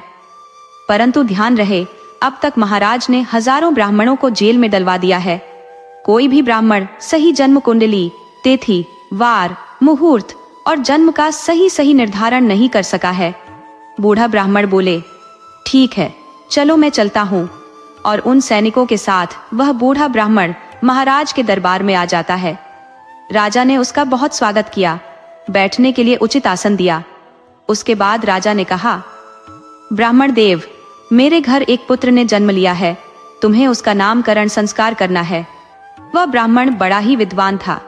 उसने अपनी पोथी को खोलकर देखा तो वो ब्राह्मण कहने लगा, महाराज, मैं इस बालक का सही नामकरण कर सकता हूँ, लेकिन शर्त यह है, आपने जितने ब्राह्मणों को जेल में डलवा रखा है उन सबको आपको मुक्त करना पड़ेगा। राजा ने कहा, ठीक है, हम सबको रिहा कर देंगे, आप हमारे भांजे का ठीक से नामकरण संस्कार कीजिए। बूढ़ा ब्राह्मण बोला, ठीक है महाराज। और ब्राह्मण ने जब अपनी पोथी खोलकर देखा और बालक के गुण और कुंडली मिलाई तो वह ब्राह्मण कहने लगा, महाराज, यह बालक किसी दूसरे राज्य का पुत्र है, इसका जन्म स्थान बदल गया है, परंतु इस बालक के अंदर राजाओं के सभी गुण विद्यमान है, इसलिए इस बालक का नाम आज से इंद्रजीत होगा। बालक का नाम सुनकर पूरे दरबार में तालियां बजाई गईं। राजा को भी बालक का नाम खूब पसंद आया। राजा ने अपने यहाँ कैद सभी ब्राह्मणों को मुक्त कर दिया। धीरे धीरे समय कुछ और बीतता है और इधर राजकुमार इंद्रजीत धीरे धीरे बड़ा होने लगा। जब राजकुमार 5 साल का हो जाता है तो उसने वहीं राजाओं वाले खेल खेलना आरंभ कर दिए। वह अपने साथी बालकों के साथ खेलता था, दुर्ग की रचना करता था और उन्हें तोड़ता था। घुड़सवारी करना, तलवारबाजी करना और धनुष पर प्रत्यंचा चढ़ाना बचपन से ही उसके खेल बन गए थे। बालक की कुशलता को देखकर राजा भोज भी बहुत ही प्रसन्न होते थे। वह कहते थे कि हमारा भांजा बहुत ही प्रतापी होगा। इस प्रकार इंद्रजीत जब 7 साल का हो जाता है और अपने साथी बालकों के साथ खेलने जाता है तो नगर का जो मुख्य चौराहा था उस चौराहे पर जाकर खेलने लगता है। उस चौराहे पर कुछ पनिहारें पानी भरने जाया करती थी। उधर इंद्रजीत भी बड़ा नटखट स्वभाव का था। वह अक्सर खेल ही खेल में उन पनिहारों के मटके में तीर मारकर छेद कर देता था, जिसके कारण उन पनिहारों के मटके से सारा पानी घर तक पहुंचते पहुंचते निकल जाता था। राजा का भांजा था, इसलिए कोई भी पनिहार उससे कुछ नहीं कह पाती थी। अब तो इंद्रजीत का मटके फोड़ने का यह प्रिय खेल बन गया। जो भी कुएं पर पानी भरने के लिए आता था, राजकुमार इंद्रजीत तीर मारकर सबके मटकों में छेद कर देता था। अब तो पूरे नगर में हाहाकार मच गया, क्योंकि किसी के घर एक बूंद पानी नहीं पहुंचता था। दुखी जनता ने महाराज भोज से शिकायत की, हे महाराज, आपके भांजे ने नगर में बड़ा उत्पात मचा रखा है। उसके कारण हम में से किसी के घर एक बूंद पानी भी नहीं पहुंच पाता है। आपका भांजा तीर मारकर सबके मटकों में छेद कर देता है। ये बात सुनकर राजा भोज कहने लगे, कोई बात नहीं प्रजावासियों, मेरा इकलौता भांजा है, मैं उसे डांट फटकार तो नहीं सकता, पर हाँ, मैं तुम्हें पीतल के नए बर्तन दिलवा सकता हूँ। जाओ। राजा ने आदेश कर दिया कि एक एक पीतल का मटका यानी टोकनी सबके घर पहुंचा दी जाए और कहा कि इन पीतल की टोकनियों में पानी भर भर के ले जाया करो। हमारा भांजा इनमें तीर मारेगा तो पीतल की टोकनियों में छेद नहीं होगा। अब तो नगरवासी राजा के यहाँ से एक एक पीतल का कलसा और ले आए और कुएं से पानी भरकर ले जाने लगे। उधर राजकुमार इंद्रजीत एक लोहार के पास जाता है और लोहार से कहता है कि मुझे ऐसे तीर बनाकर दो जो पीतल के बर्तनों में भी छेद कर दे। ये बात सुनकर लोहार बोला, ठीक है बेटा, मैं तुम्हें ऐसे तीर बना दूंगा, लेकिन इसके बदले में मैं तुमसे 100 स्वर्ण मुद्राएं लूंगा। इंद्रजीत 100 स्वर्ण मुद्राएं लेकर लोहार से उन तीरों को बनवा कर ले आता है और अगले दिन फिर से उसी चौराहे पर जाकर खेलने लगता है जहां से पनिहारें पानी भर के ले जाती थीं। उसका तो यही काम था, पनिहारों के मटकों को फोड़ना। इंद्रजीत ने अपना धनुष उठाया और उन पनिहारों के मटकों में मारने लगा। वह तीर बहुत ही कठोर धातु के बने हुए थे। तीर उन पीतल के बर्तनों को भेदता हुआ पार निकल जाता है। अब तो उन मटकों में एक की जगह 2 छेद हो जाते हैं। इस प्रकार पीतल के मटकों का सारा पानी रास्ते में ही निकल जाता था। प्रजा के लोगों ने राजा भोज से फिर इस बात की शिकायत की, महाराज, पहले तो मटकों में एक छेद होता था तो थोड़ा पानी घर तक बच जाता था, अब तो पीतल की टोकनियों में 2 छेद हो जाते हैं, सारा पानी रास्ते में निकल जाता है। हम आपके भांजे से तंग आ चुके हैं। राजा ने कहा, देखो, हम अपने भांजे से तो कुछ नहीं कह सकते, पर हाँ, हम उस कुएं के पास में एक ठठेरा बैठा देते हैं। वह तुम्हारे फूटे हुए मटकों को ठीक करता रहेगा। ठठेरा 1000 बर्तनों में रोजाना झाल लगाता था। इंद्रजीत उन्हें रोज फोड़ देता था। धीरे धीरे इसी तरीके से राजकुमार इंद्रजीत का उत्पात बढ़ता गया। एक दिन की बात है, राजकुमार इंद्रजीत उस चौराहे पर नहीं जाता है। उस दिन वह अपने मित्रों को साथ लेकर जंगल में खेलने के लिए जाता है। जंगल में पहुंचकर उसने एक रेतीले स्थान पर बालकों के साथ दुर्ग की रचना की। उसके बाहर 2 प्रहरी बिठा दिए और दुर्ग पर आक्रमण करने के लिए अपने कुछ साथी बालकों से कहा और स्वयं उसका रक्षक बनकर खड़ा हो गया। राजकुमार इंद्रजीत इसी तरह से खेल रहा था। उसी समय एक सरदार वहां से गुजरता है। सरदार के पास लाखों की संख्या में ऊंट और गाय थी। सरदार का काम था राजाओं के माल को एक राज्य से दूसरे राज्य पहुंचाना। सरदार अपने लश्कर के साथ चला आ रहा था। लाखों ऊंटों के उसके साथ थे। सरदार ने जब रास्ते में बालकों को खेलते हुए देखा तो उनसे कहने लगा, बालकों, यहाँ से दूर हट जाओ। लेकिन राजकुमार इंद्रजीत निडर और निर्भय था। वह कहने लगा, तुम कौन हो? तुम कोई आक्रमण करने वाले हो जो मेरे दुर्ग पर आक्रमण करने आए हो? मैं अपने दुर्ग की रक्षा कर रहा हूँ। तुम अपने ऊंट लेकर किसी दूसरे मार्ग से निकल जाओ। राजकुमार इंद्रजीत की बात सुनकर सरदार बहुत क्रोधित हो जाता है। सरदार भी कुछ अहमियत रखता था। राजाओं के पास उसका उठना बैठना था। सरदार कहने लगा, अरे हठी बालक, मेरा रास्ता छोड़ दे। राजकुमार इंद्रजीत भी अपनी जिद पर अड़ा हुआ था। दोनों के बीच विवाद होता गया, लेकिन राजकुमार इंद्रजीत पीछे नहीं हटा। तब सरदार को क्रोध आ गया और उसने गुस्से में आकर राजकुमार इंद्रजीत के गाल पर 2 चांटे जड़ दिए। बंजारे के चांटे खाकर इंद्रजीत रोता हुआ अपने घर आ जाता है और अपने मामा राजा भोज से कहता है, मामा जी, आज मैं जंगल में खेलने गया था। वहां एक बंजारा आया और उसने अपने आप को विक्रम सरदार कह रहा था कि मेरा नाम विक्रम सरदार है। उसने मेरे किले को तोड़ दिया और मुझे भी मारा। राजकुमार इंद्रजीत की यह बात सुनकर राजा भोज गुस्से से बोले, पुत्र, तुम चिंता मत करो। जिसने तुम्हें मारा है, मैं उसे अभी सबक सिखा कर आता हूँ। इस प्रकार अपने कुछ सैनिकों को लेकर राजा भोज चल देते हैं। उधर बंजारा विक्रम सरदार अपने साथियों के साथ चला आ रहा था। राजा ने जाते ही विक्रम सरदार के कई आदमियों को मार डाला। उधर विक्रम सरदार को खबर मिली कि राजा भोज ने हम पर आक्रमण कर दिया है, तो विक्रम सरदार घबरा जाता है। उसने देखा कि महाराज ने आक्रमण किया है। महाराज कोई लुटेरे थोड़े हैं? क्या वजह है जो राजा हमसे नाराज है?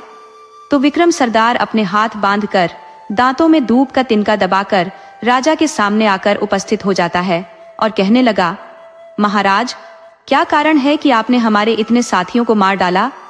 तब राजा भोज बोले, हे बंजारे, मैं तुझे जिंदा नहीं छोड़ूंगा। विक्रम सरदार बोला, महाराज, मेरा कसूर क्या है? राजा ने कहा, मैंने अपने भांजे को बड़े लाड़ प्यार से पाला है और तूने उसे 2 चांटे मारे। अब तो विक्रम बंजारा महाराज के चरणों में गिर जाता है कि महाराज, मुझसे गलती हो गई, मुझे क्षमा कर दो। मैं नहीं जानता था वह बालक आपका भांजा है।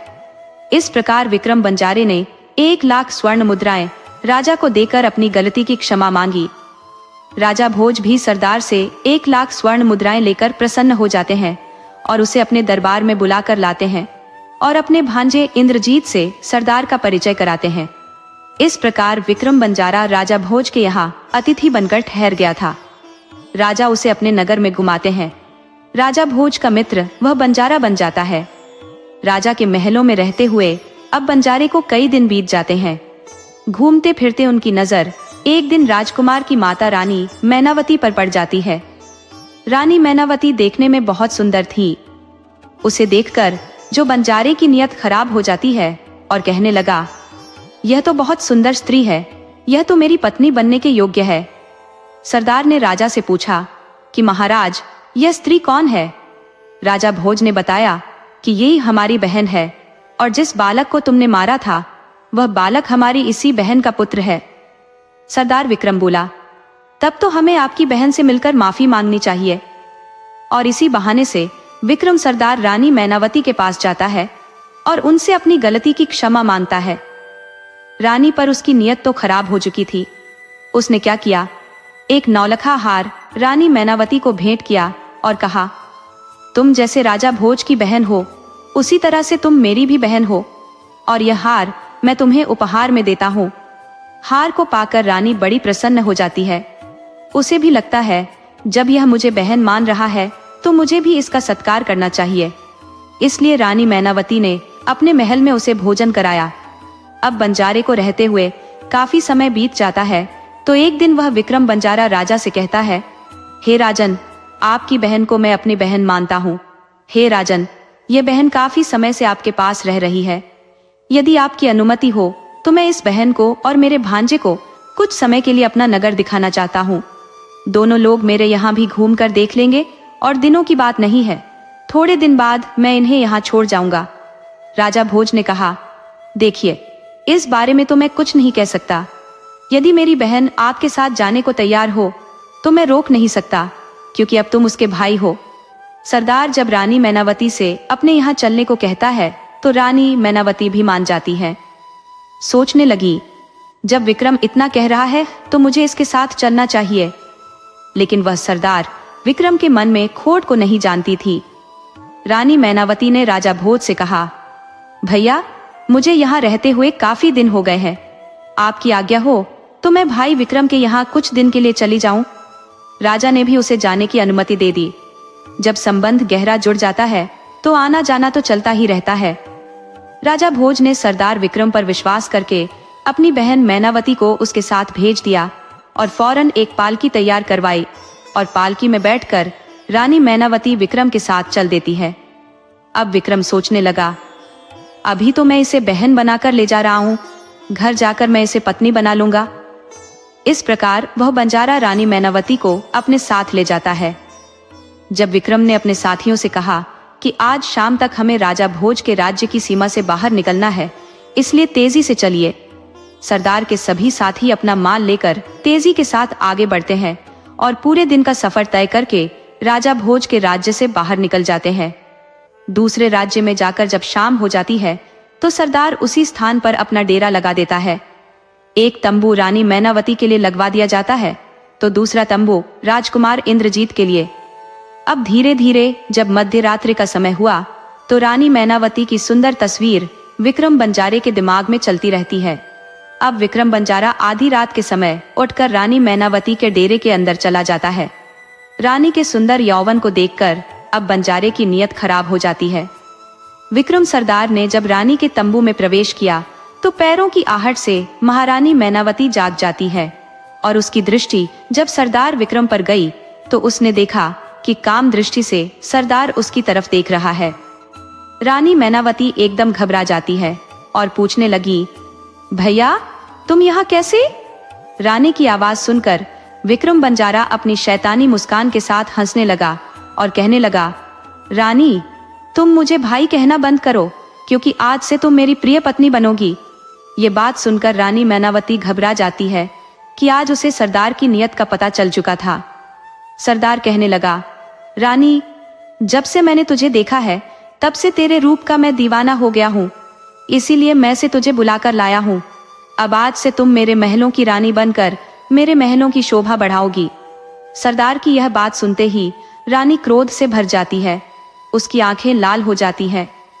रानी ने फौरन अपना खंजर निकाला और कहने लगी, अगर तूने मुझे बदनीयत से छूने की कोशिश भी की तो मैं तुझे जान से मार दूंगी और स्वयं भी मर जाऊंगी।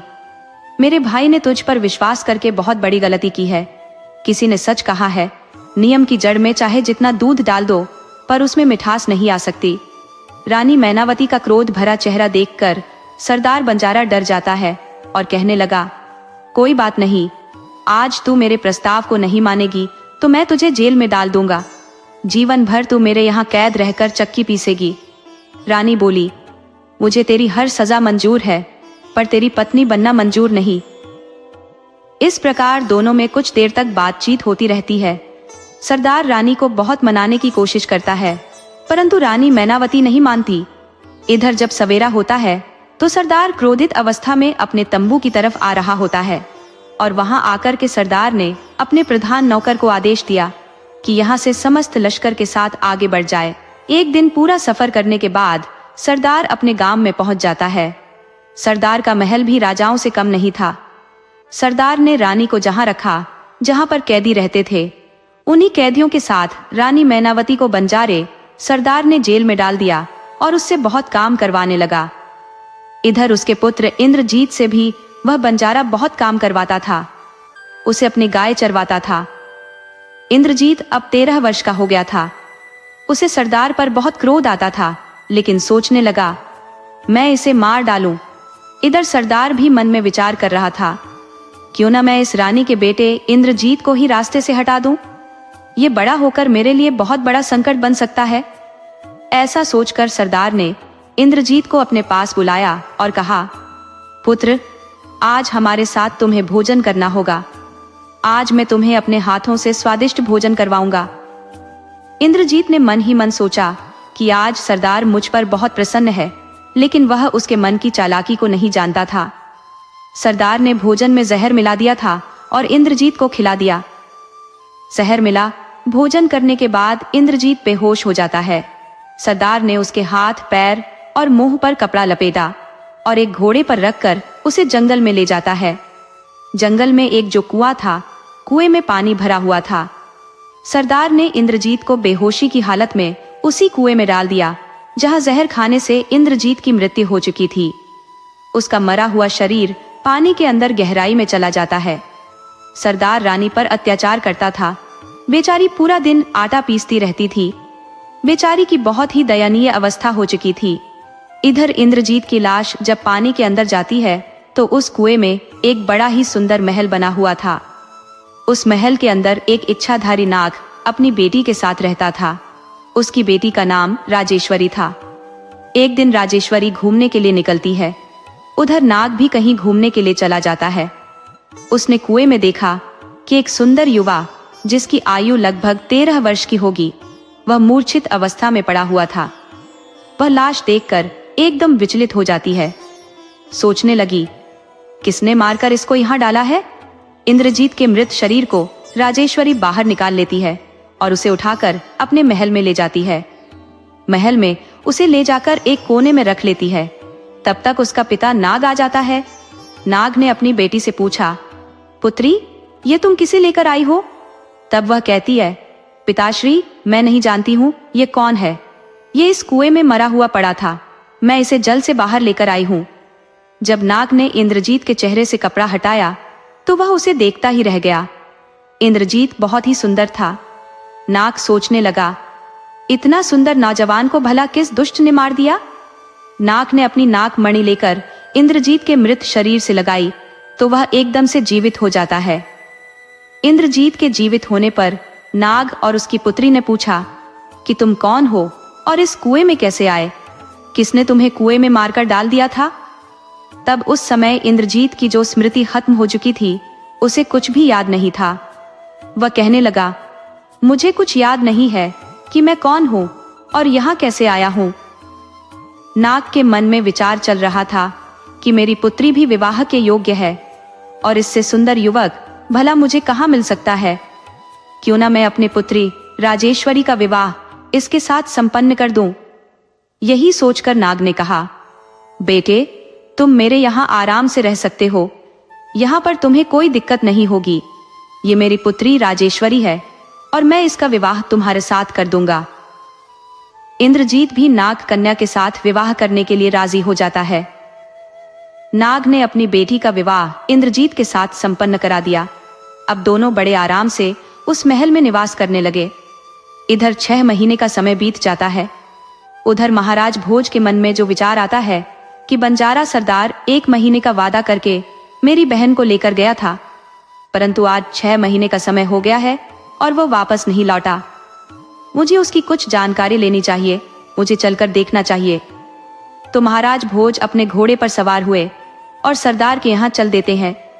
उधर इंद्रजीत को नाग कन्या के साथ रहते हुए अब काफी समय बीत गया था। एक दिन उसे अचानक अपनी माता की याद आ जाती है। माता की याद करके जो इंद्रजीत रोने लगता है। ये देखकर नाग पूछने लगता है कि बेटे, तुम्हारे रोने का क्या कारण है? तुम क्यों रो रहे हो? मुझे ठीक ठीक बताओ। तब इंद्रजीत नाग को अपनी सारी कहानी सुनाता है कि मेरी माता को सरदार ने जेल में कैद कर रखा है और उसने मुझे भी मारकर इस कुएं में डाल दिया था। जब नाग ने सुना तो वह कहने लगा, पुत्र, तुम चिंता मत करो, चलो मैं तुम्हारे साथ चल रहा हूँ। तुम मेरे कंधे पर बैठ जाओ और मैं तुम्हें तुम्हारी माँ से मिलाने के लिए ले चलता हूँ। इंद्रजीत नाग के कंधे पर बैठ जाता है। वह नाग तो इच्छाधारी था। वह अपने शरीर को बढ़ाकर विशाल कर लेता है और इंद्रजीत को लेकर आकाश मार्ग से उड़ता हुआ जो उस बंजारे के गांव में पहुंच जाता है। उधर उसके मामा राजा भोज भी जो उसी रास्ते में उसे मिल जाते हैं। जिस रास्ते से राजा जा रहे थे उसी रास्ते से नाग भी जा रहा था। राजा भोज ने देखा उनका भांजा किसी विशाल मनुष्य की पीठ पर बैठा हुआ है। राजा भोज एकदम से चौंक जाते हैं। सोचने लगे, यह तो कोई राक्षस है जो मेरे भांजे को लिए जा रहा है, मुझे इसका वध करना चाहिए। ऐसा सोचकर राजा भोज अपना धनुष निकालते हैं और धनुष पर बाण चढ़ाकर उस नाग के ऊपर छोड़ देते हैं। बाण जब उस नाग को लगा तो नाग बिलबिलाकर एकदम से नीचे गिर पड़ता है। नाग ने इंद्रजीत से कहा, तुम मेरे कंधे से नीचे उतरो, मैं इस घोड़े वाले मनुष्य का अंत किए देता हूँ, इसने मुझ पर धोखे से वार किया है। इंद्रजीत ने देखा कि सामने धनुष पर बाण चढ़ाकर उसके मामा राजा भोज ही खड़े थे। वह अपने मामा को पहचान लेता है और एकदम से कहने लगा, मामा जी आप। और वह नाग से कहता है, ठहर जाओ। और अपने मामा से भी कहता है, मामा जी ठहर जाओ, तीर मत छोड़ना।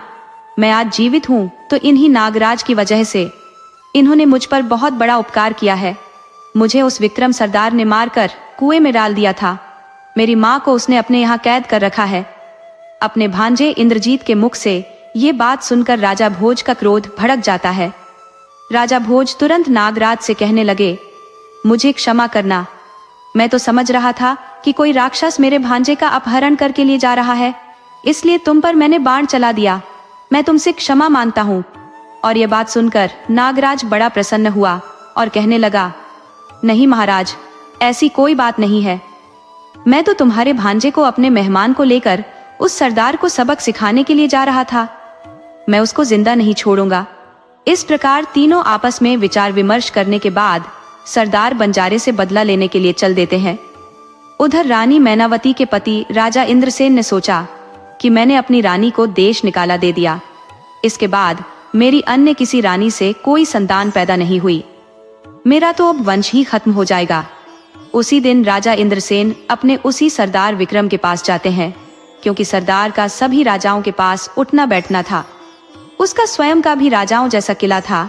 ठीक उसी ठाट बाट के साथ उसने भी अपनी एक छोटी सी रियासत बना रखी थी। राजा इंद्रसेन जब सरदार विक्रम के यहाँ आते हैं तो उनका खूब आदर सत्कार किया जाता है। सरदार ये नहीं जानता था कि जिस रानी मैनावती को उसने अपने यहाँ कैद कर लिया है वह रानी इन्हीं राजा इंद्रसेन की पत्नी है।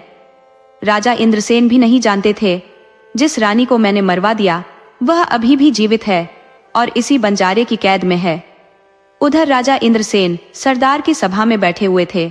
उधर राजा भोज और इंद्रजीत और नागराज भी आ जाते हैं। उन तीनों ने जाकर सरदार विक्रम को ललकार लगाई और कहने लगे कि सरदार, अब तू जीवित नहीं बचेगा, आज हम तुझे जिंदा नहीं छोड़ेंगे। सरदार ने जब इंद्रजीत को जीवित देखा और उसके साथ में राजा भोज को देखा तो उसके पैरों के नीचे से जमीन ही खिसक गई। अब सरदार बंजारा एकदम से हड़बड़ा गया और अपने सिंहासन पर चुपचाप बैठा रहा। इतने में राजा इंद्रसेन राजा भोज से कहने लगे, महाराज, सरदार बंजारा हमारा मित्र है और आप इसे क्यों मारना चाहते हैं? तब राजा भोज ने राजा इंद्रसेन को सारी कहानी सुनाई कि हे महाराज, इस दुष्ट सरदार ने मेरी धर्म की बहन को बहुत यातनाएं दी है। यह मेरे धर्म का भांजा है। एक बार की बात है महाराज, मैं वन में गया था। वहां मुझे एक दुखी, लाचार, अबला स्त्री मिली थी जिसका कोई सगा संबंधी नहीं था। उस स्त्री को धर्म की बहन बनाकर मैं अपने घर ले गया था। इस दुष्ट सरदार से मेरी मित्रता थी, इसलिए यह भी उसे अपनी बहन बनाकर कुछ दिनों के लिए अपने साथ बुलाकर लाया। लेकिन इसके दिमाग में कुछ और ही चल रहा था जिसे मैं ना पढ़ सका, और आज इसने मेरी बहन को कैद में डाल दिया है और मेरे भांजे को जहर देकर इसने कुएं में डाल दिया था। मैं अपनी बहन और भांजे को इसके यहाँ से मुक्त कराने के लिए आया हूँ। मैं इसे मारकर उन्हें यहाँ से मुक्त कराकर ले जाऊंगा। पूरी बात सुनने के बाद राजा इंद्रसेन ने सरदार को उस स्त्री को आजाद करने के लिए कहा। सरदार के 4 आदमी रानी मैनावती को बुलाने जाते हैं। उन्होंने कहा, बहन, अब तुम विक्रम सरदार के यहाँ से मुक्त हो गई हो। बाहर तुम्हारा कोई इंतजार कर रहा है। रानी मैनावती सोचने लगी, इस दुष्ट सरदार ने मेरे पुत्र को भी मार दिया है। अब पता नहीं ये मेरे साथ क्या करेगा। चारों सेवकों के साथ रानी मैनावती जब दरबार में आई तो वहां पहले से उसके पति इंद्रसेन बैठे हुए थे। वहीं पर उसके पुत्र और उसके भाई राजा भोज भी बैठे हुए थे। जेल की चक्की पीस पीस कर रानी बहुत कमजोर हो गई थी। अपनी बहन की हालत देखकर राजा भोज क्रोध में भर जाते हैं और कहने लगे, दुष्ट सरदार, मैं तुझे नहीं छोड़ूंगा। तूने मेरी बहन को न जाने कितनी यातनाएं दी हैं। इधर रानी मैनावती जब अपने पति को देखती है तो वह उन्हें पहचान जाती है, और राजा इंद्रसेन भी अपनी पत्नी को पहचानने लगते हैं और सोचने लगे, ऐसे रूप रंग वाली तो मेरी स्त्री थी जिसे मैंने जंगल में छुड़वा दिया था। राजा इंद्रसेन पूछने लगे, हे देवी, हूबहू मेरी रानी की तरह दिखने वाली तुम कौन हो? तब रानी मैनावती कहती है, महाराज, आप इतनी जल्दी मुझे भूल गए, ये मुझे उम्मीद नहीं थी। याद करो, जब मैं और तुम पक्षियों के जोड़े के ऊपर बहस कर रहे थे, तुमने जिन पक्षियों को नर बताया था, दरअसल वह नर और मादा ही थे। मैंने ही पक्षियों के विशेषज्ञ को 100 स्वर्ण मुद्राएं देकर उसे झूठ बुलवाया था ताकि तुम्हारे लिए वनवास ना हो। तुमने मुझे वनवास तो दे दिया था, लेकिन उन जल्लादों ने मुझे मारा नहीं, मुझे जिंदा छोड़ दिया था। और ये जो मेरे धर्म के भाई राजा भोज हैं, इन्होंने मुझे बड़े मान सम्मान के साथ अपने घर ले गए। वहीं पर मेरी कोख से एक प्यारे से बेटे ने जन्म लिया। तुम्हें याद है, जब मैं जंगल में आई थी तो मेरे पेट में 3 महीने का गर्भ था। राजा इंद्रसेन ने जब अपनी रानी को सरदार के यहाँ इस हालत में देखा तो उनका खून खौल उठा, यानी बहुत गुस्सा आया, और उन्होंने उसी पल अपनी तेज धार वाली तलवार निकाली और सरदार का धड़ अलग कर दिया।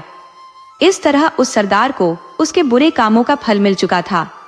अब राजा इंद्रसेन राजा भोज के पैरों में गिर पड़े और बोले, महाराज, मैं आपका बहुत आभारी हूँ।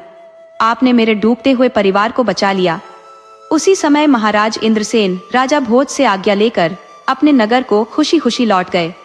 कहते हैं ना, चाहे कोई कितना भी अपना होने का दिखावा करे, इन 4 लोगों पर कभी भरोसा मत करना, वरना तुम्हें हमेशा धोखा ही मिलेगा। नीच आदमी कभी अपनी नीचता नहीं छोड़ता। इनसे चाहे जितना प्रेम कर लो, ये कभी रिश्ते को नहीं मानते हैं। ये लोग रिश्ते को ही अपनी हवस का शिकार बना लेते हैं। इनसे बचकर रहना चाहिए। अगर आपको यह कहानी पसंद आई हो तो प्लीज हमारे चैनल को सब्सक्राइब करें, वीडियो को लाइक करें और शेयर करें, और कमेंट्स करके हमें बताएं आपको यह कहानी कैसी लगी। राधे राधे।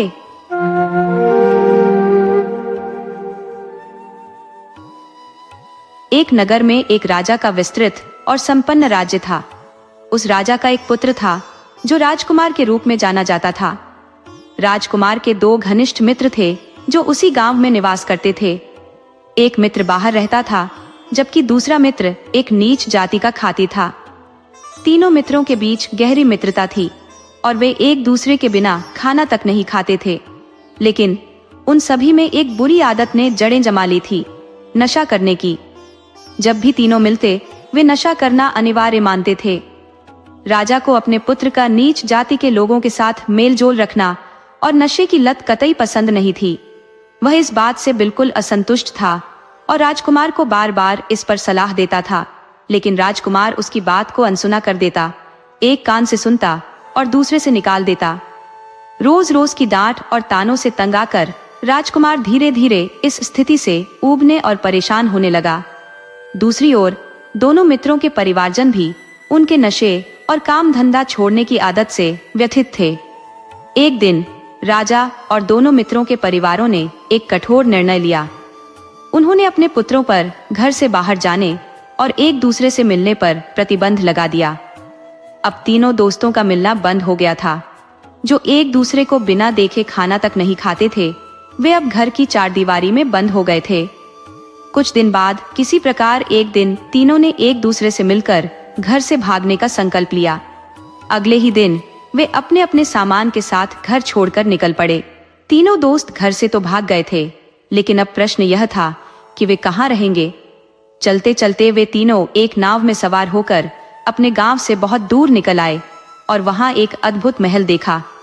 उस महल की सुंदरता और शिल्पकारी ने उन्हें आकर्षित किया और वे वहां एक दिन ठहरने का निर्णय लिया। महल में प्रवेश करते ही उन्हें ऐसा लगा मानो किसी महान शिल्पकार ने इसे अपनी कला से सजाया हो। महल भीतर से अत्यंत भव्य और स्वच्छ था, लेकिन अजीब बात यह थी कि वहां कोई रहने वाला नहीं था। इतनी खूबसूरत कारीगरी के बावजूद वह स्थान एकदम सुनसान पड़ा था, जो तीनों दोस्तों के लिए एक रहस्यमय सवाल बन गया। महल के बीचों बीच एक काली भैंस बंधी हुई थी, जो बिना पलक झपकाए उन्हें घूरती जा रही थी। वह भैंस रोज एक बाल्टी दूध देती थी। महल में खाने पीने का पूरा इंतजाम था। हर दिन वे तीनों मित्र भरपेट भोजन करते और एक बाल्टी दूध मिलकर पी लेते। उनके दिन काफी सुकून से गुजर रहे थे, मगर महल में किसी भी आदमी का नामो निशान न होना अब भी एक गहरी पहेली बना हुआ था। इतने विशाल महल में सब आराम की सुविधाएं थी, फिर भी वहां कोई बाशिंदा नहीं था। एक रात जब तीनों मित्र सो रहे थे, तो राजकुमार को यह ख्याल सताने लगा कि आखिर इतना शानदार महल वीरान क्यों पड़ा है। इस सोच ने उसकी नींद उड़ा दी। अचानक उसकी नजर खिड़की पर गई, जहां उसने एक अत्यंत खूबसूरत स्त्री को देखा, जो उसे इशारा कर अपनी ओर बुला रही थी। इस सन्नाटे में ऐसी अद्भुत सुंदरता देख वह अचंभित रह गया और अपने दोस्तों को बिना कुछ बताए ही उसके पीछे पीछे चल दिया।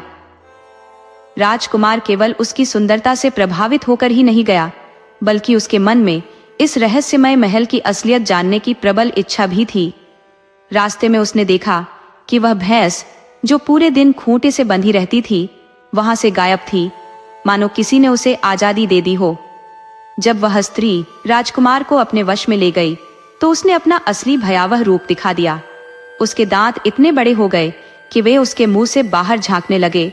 उसके बाल जमीन को छूने लगे। जो स्त्री पहले सौंदर्य की मूरत बनी हुई थी, अब उसका चेहरा एक भयानक रूप में तब्दील हो चुका था।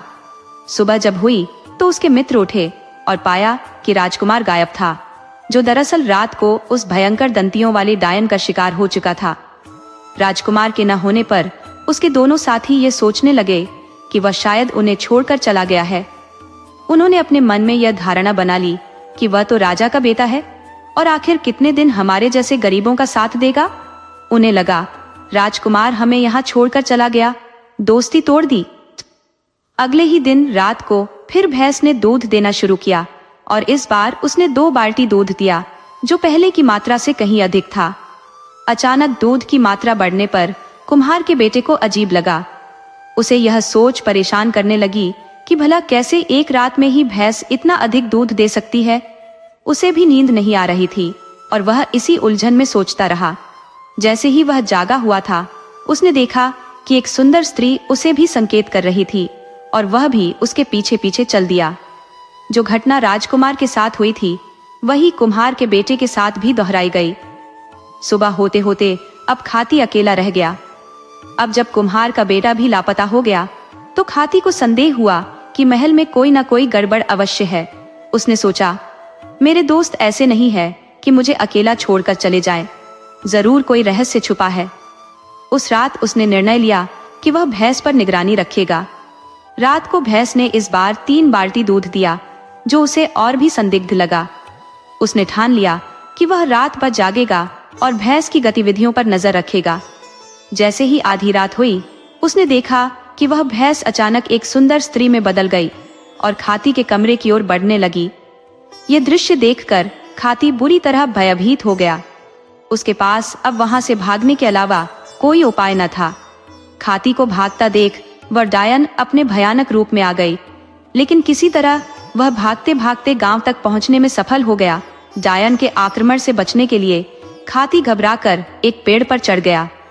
उधर रात अपनी अंतिम छोर पर थी और सुबह की पहली किरणें धरती पर फैलने लगी। इतने में पास से राजा घोड़े पर सवार होकर गुजरा। जैसे ही डायन ने राजा को देखा, उसने फिर से अपना भयावह रूप छोड़कर एक मोहक स्त्री का रूप धर लिया। राजा उसकी अद्वितीय सुंदरता को देखकर ठहर गया और मन ही मन सोचने लगा कि ऐसी रूपवती स्त्री तो उसके महल की रानी बननी चाहिए। खाती, जो पेड़ पर छिपा हुआ था, राजा को पास बुलाकर एक सौदे की पेशकश करता है। दरअसल खाती चाहता था कि वह डायन से अपना पीछा छुड़ा ले। उसने राजा से कहा कि वह उसे मात्र 5 रुपये में इस स्त्री को सौंप देगा। राजा ने यह प्रस्ताव तुरंत स्वीकार कर लिया और उस स्त्री रूपी डायन को अपने महल में ले गया, बगैर यह जाने कि वह कौन थी। महल पहुंचने पर डायन को ज्ञात हुआ कि राजा की पहले से ही 7 रानियां थी और सबसे छोटी रानी ने अभी अभी संतान को जन्म दिया था। जैसे ही डायन ने नवजात की खुशबू महसूस की, उसकी भूख जाग उठी, क्योंकि उसे कच्चे मांस का लालच बहुत प्रिय था। रात को जब सब सो रहे थे, वह उस नवजात को चुपके से उठा लाई और उसे निर्दयता से खा गई। अगले दिन महल में नवजात की खोज की गई, परंतु वह कहीं नहीं मिला। ये घटना महल में एक रहस्य बन गई। राजा की सबसे बड़ी रानी, जो बजरंग बली की अनन्य भक्त थी, को तुरंत महल में किसी अजीबो गरीब शक्ति के मौजूद होने का आभास हुआ। उसने राजा को बताया कि यह स्त्री वस्तुतः एक डायन है, जो रानी के वेश में महल में आई है। लेकिन राजा उसकी सुंदरता को खोने के डर से बड़ी रानी की बात पर विश्वास नहीं करता और उसे गलत ठहराता है। कुछ दिनों बाद एक और रानी ने संतान को जन्म दिया। भक्तिमय बड़ी रानी ने, जो राजा के प्रति निष्ठावान और आध्यात्मिक थी, उन्हें शंका जताई कि महल में यह दैवीय शक्ति नहीं, बल्कि एक अनिष्टकारी शक्ति का वास है। रात के अंधेरे में बड़ी रानी ने राजा से आग्रह किया कि इस रात वे जागते रहे, ताकि स्वयं अपनी आंखों से उस भयावह सत्य का सामना कर सके और उस स्त्री के भयावह रूप को देख सके, जिसे वे अब तक एक साधारण रानी मानते आए थे।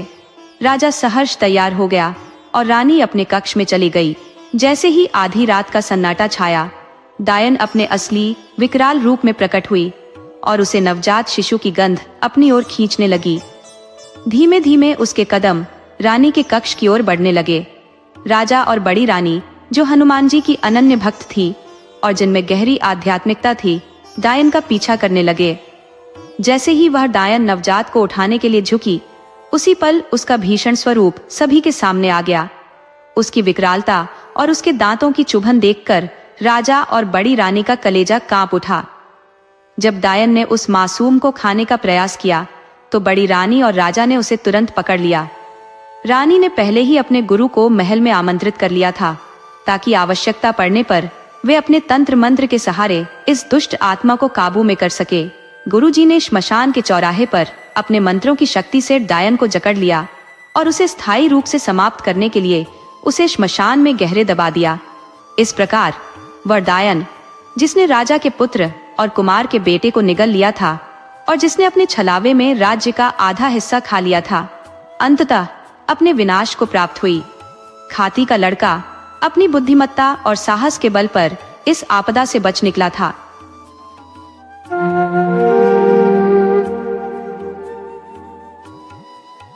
बहुत पुराने समय की बात है।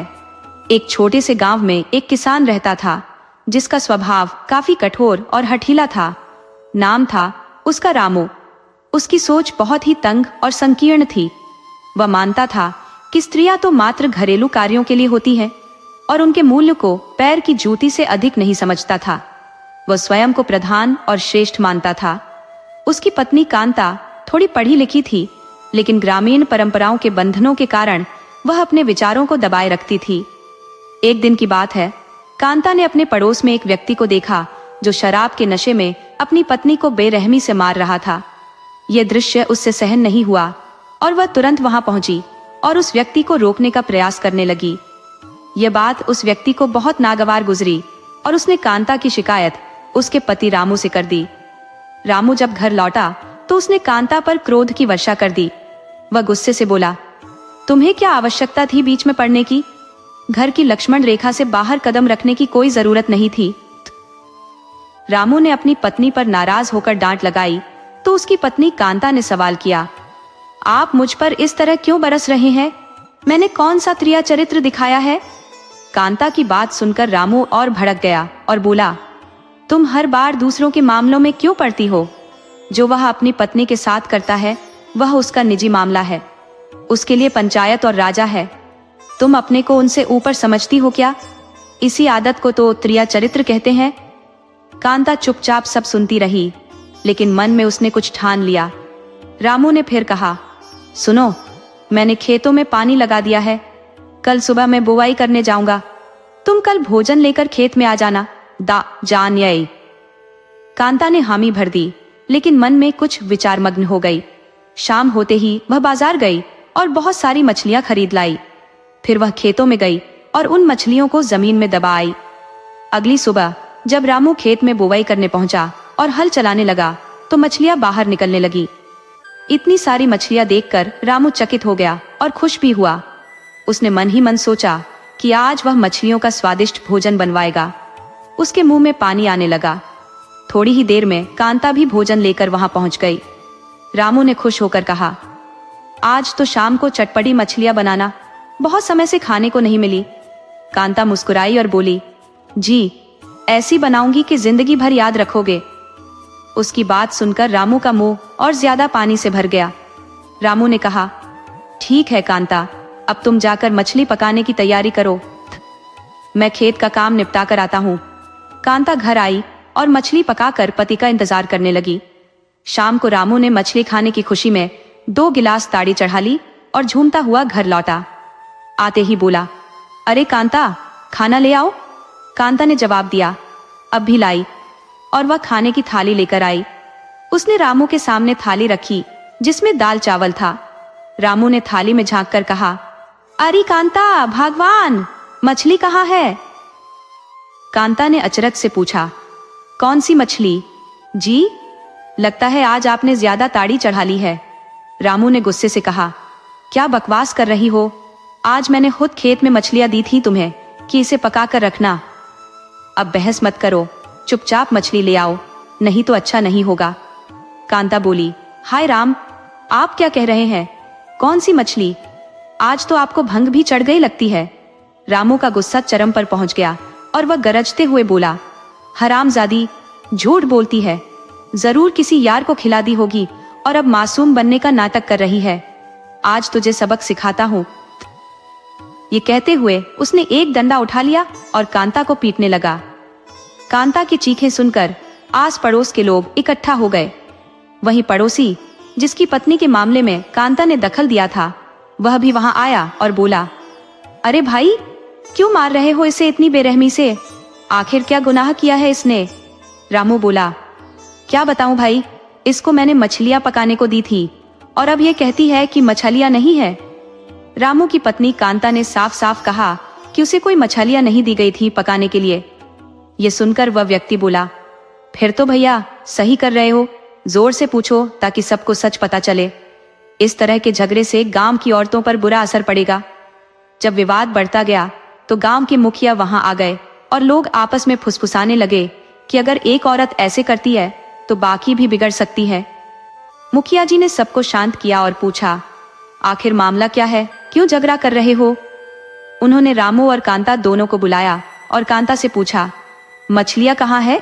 कांता ने दुखी होकर कहा, मुखिया जी, मैं सच कह रही हूँ, इन्होंने मुझे कोई मछलियां नहीं दी थी, फिर भी मुझे मार मार कर अधमरा कर दिया। मुखिया ने रामू की ओर देखा और बोले, क्यों भैया रामू, जब मछलियां दी नहीं तो क्यों मारा इसको? रामू कहने लगा, मुखिया जी, मैं सच कहता हूं कि मछलियां दी थी, पर अब ये मुकर गई है। जरूर इसने अपने किसी यार को खिला दी होंगी। ये मामला बढ़ते बढ़ते राजा के दरबार तक पहुंच गया। दोनों अपनी अपनी बात पर अड़े रहे। राजा ने कहा, जो भी झूठा साबित होगा उसे 50 कोड़े लगाए जाएंगे। राजा ने कांता से कहा, क्या तुम साबित कर सकती हो कि रामू ने तुम्हें मछलियां नहीं दी थी? कांता ने आत्मविश्वास से कहा। जी महाराज, मैं साबित कर सकती हूँ। राजा ने कहा। ठीक है, साबित करो। कांता बोली। महाराज, इनसे पूछिए कि ये मछलियां कहाँ से लाए। राजा ने रामू से सवाल किया तो उसने उत्तर दिया, महाराज, मैं खेतों में हल चला रहा था, तभी मछलियां वहां मिली। यह सुनते ही दरबार में ठहाके गूंजने लगे। राजा ने गुस्से में कहा, मूर्ख, कभी खेतों में भी मछलियां निकलती हैं? हमें बेवकूफ समझ रखा है क्या? रामू हड़बड़ाकर चुप हो गया। राजा ने फटकारते हुए कहा, तूने मूर्खता भी की और झूठ भी बोला। राजा ने सिपाही को बुलाकर आदेश दिया, इस किसान रामू को 50 कोड़े लगाए जाएं, ताकि इसे अपने की का दंड मिले, और जो जुल्म इसने अपनी पत्नी कांता पर किया है उसके लिए भी इसे दंड भुगतना होगा। इसके साथ ही कांता, तुम्हें भी इसे 50 कोड़े मारने होंगे। राजा के इस कड़े फरमान को सुनकर रामू के चेहरे का खून सूख गया। उसकी आंखों में डर और पश्चाताप की झलक थी। उसने कांपते हुए कहा, महाराज, मुझसे भूल हो गई, शायद मुझे ही कोई भ्रांति हो गई होगी। लेकिन राजा ने गंभीरता से कहा, मौन रहो, यह क्षमा का स्थान नहीं है, आदेश का पालन होना चाहिए। कोतवाल ने कोड़े बरसाना शुरू किया और हर कोड़े के साथ रामू की पीड़ा और बढ़ती चली गई। उसकी स्थिति निसंदेह बद से बदतर होती चली गई। जब 50 कोड़े पूरे हो गए तो कोतवाल ने कांता की ओर देखा और कहा, लो बहन, अब तुम्हारी बारी है। कांता के हाथ में कोड़ा देते हुए उसने आदेश को दोहराया। कांता की आंखें आंसुओं से भर गई। उसने राजा से निवेदन किया, महाराज, मुझसे यह नहीं हो सकेगा, कृपया मुझे माफ कीजिए। राजा ने अडिग स्वर में कहा, यह हमारा आदेश है, पालन करना ही होगा। कांता ने अपनी पूरी ताकत जुटाकर कोड़े बरसाने शुरू कर दिए। हर कोड़े के साथ उसकी आंखों में आंसू उमड़ आते। दूसरी ओर रामू हर चोट के साथ अपनी किस्मत को कोसता रहा, मानो मछलियों का वह छोटा सा झूठ ही उसके पतन का कारण बन गया था। 45 कोड़े लगाने के बाद कांता की सहन शक्ति जवाब दे गई। वह राजा के चरणों में गिर पड़ी और करुण स्वर में बोली, महाराज, मुझसे अपने पति पर और अत्याचार नहीं सहा जाता, कृपया इन्हें क्षमा कर दे। राजा ने गहरी सोच में डूबते हुए बोलना शुरू किया। उन्होंने रामू से कहा, देखो, जिस स्त्री को तुमने पीटा वही आज तुम्हें बचाने के लिए खड़ी है। यह है भारतीय नारी की महानता। रामू ने लज्जित होकर कहा, महाराज, मैं समझ गया हूँ, मुझसे बड़ी भूल हुई है। आज के बाद मैं कांता पर कभी हाथ नहीं उठाऊंगा। कराहते हुए किसान ने राजा से क्षमा मांगी। राजा ने दयाभाव से कहा, जाओ, अब तुम घर लौट जाओ। आदेश मिलते ही दोनों ने झुककर अभिवादन किया और घर की ओर चल पड़े। किसान धीरे धीरे चलते हुए दर्द सहता घर लौट रहा था और उसकी पत्नी एक सूक्ष्म मुस्कान लिए उसके पीछे पीछे चल रही थी। घर पहुंचकर पत्नी ने पति की पीठ पर मरहम लगाया और कहा, जाओ, पहले हाथ मुंह धो लो, मैं तुम्हारे लिए भोजन लाती हूँ। फिर उसने खाना परोसा। थाली में मछली और चावल देख किसान हैरान रह गया। उसकी पत्नी के चेहरे पर एक रहस्यमय मुस्कान थी, जैसे वह कोई बात छुपा रही हो। रामू ने संदेह से पूछा, कांता, यह क्या है? तुमने ऐसा क्यों किया? कांता ने हंसते हुए उत्तर दिया, पतिदेव, इसे औरत का त्रिया चरित्र कहते हैं। अब मछली खाओ, आज इसका स्वाद तुम्हें अलग ही लगेगा। रामू असमंजस में पड़ा देखता रह गया और धीरे धीरे उसकी सोच बदलने लगी। उसे समझ आ गया कि स्त्रियों पर हाथ उठाना उचित नहीं। वे चाहे तो घर को स्वर्ग बना सकती हैं और नरक भी। अब रामू ने अपनी पत्नी का मान बढ़ाया। अब वह बात बात पर उसे अपशब्द नहीं कहता, बल्कि उसकी राय भी मानने लगा। इस प्रकार दोनों पति पत्नी खुशी खुशी जीवन बिताने लगे।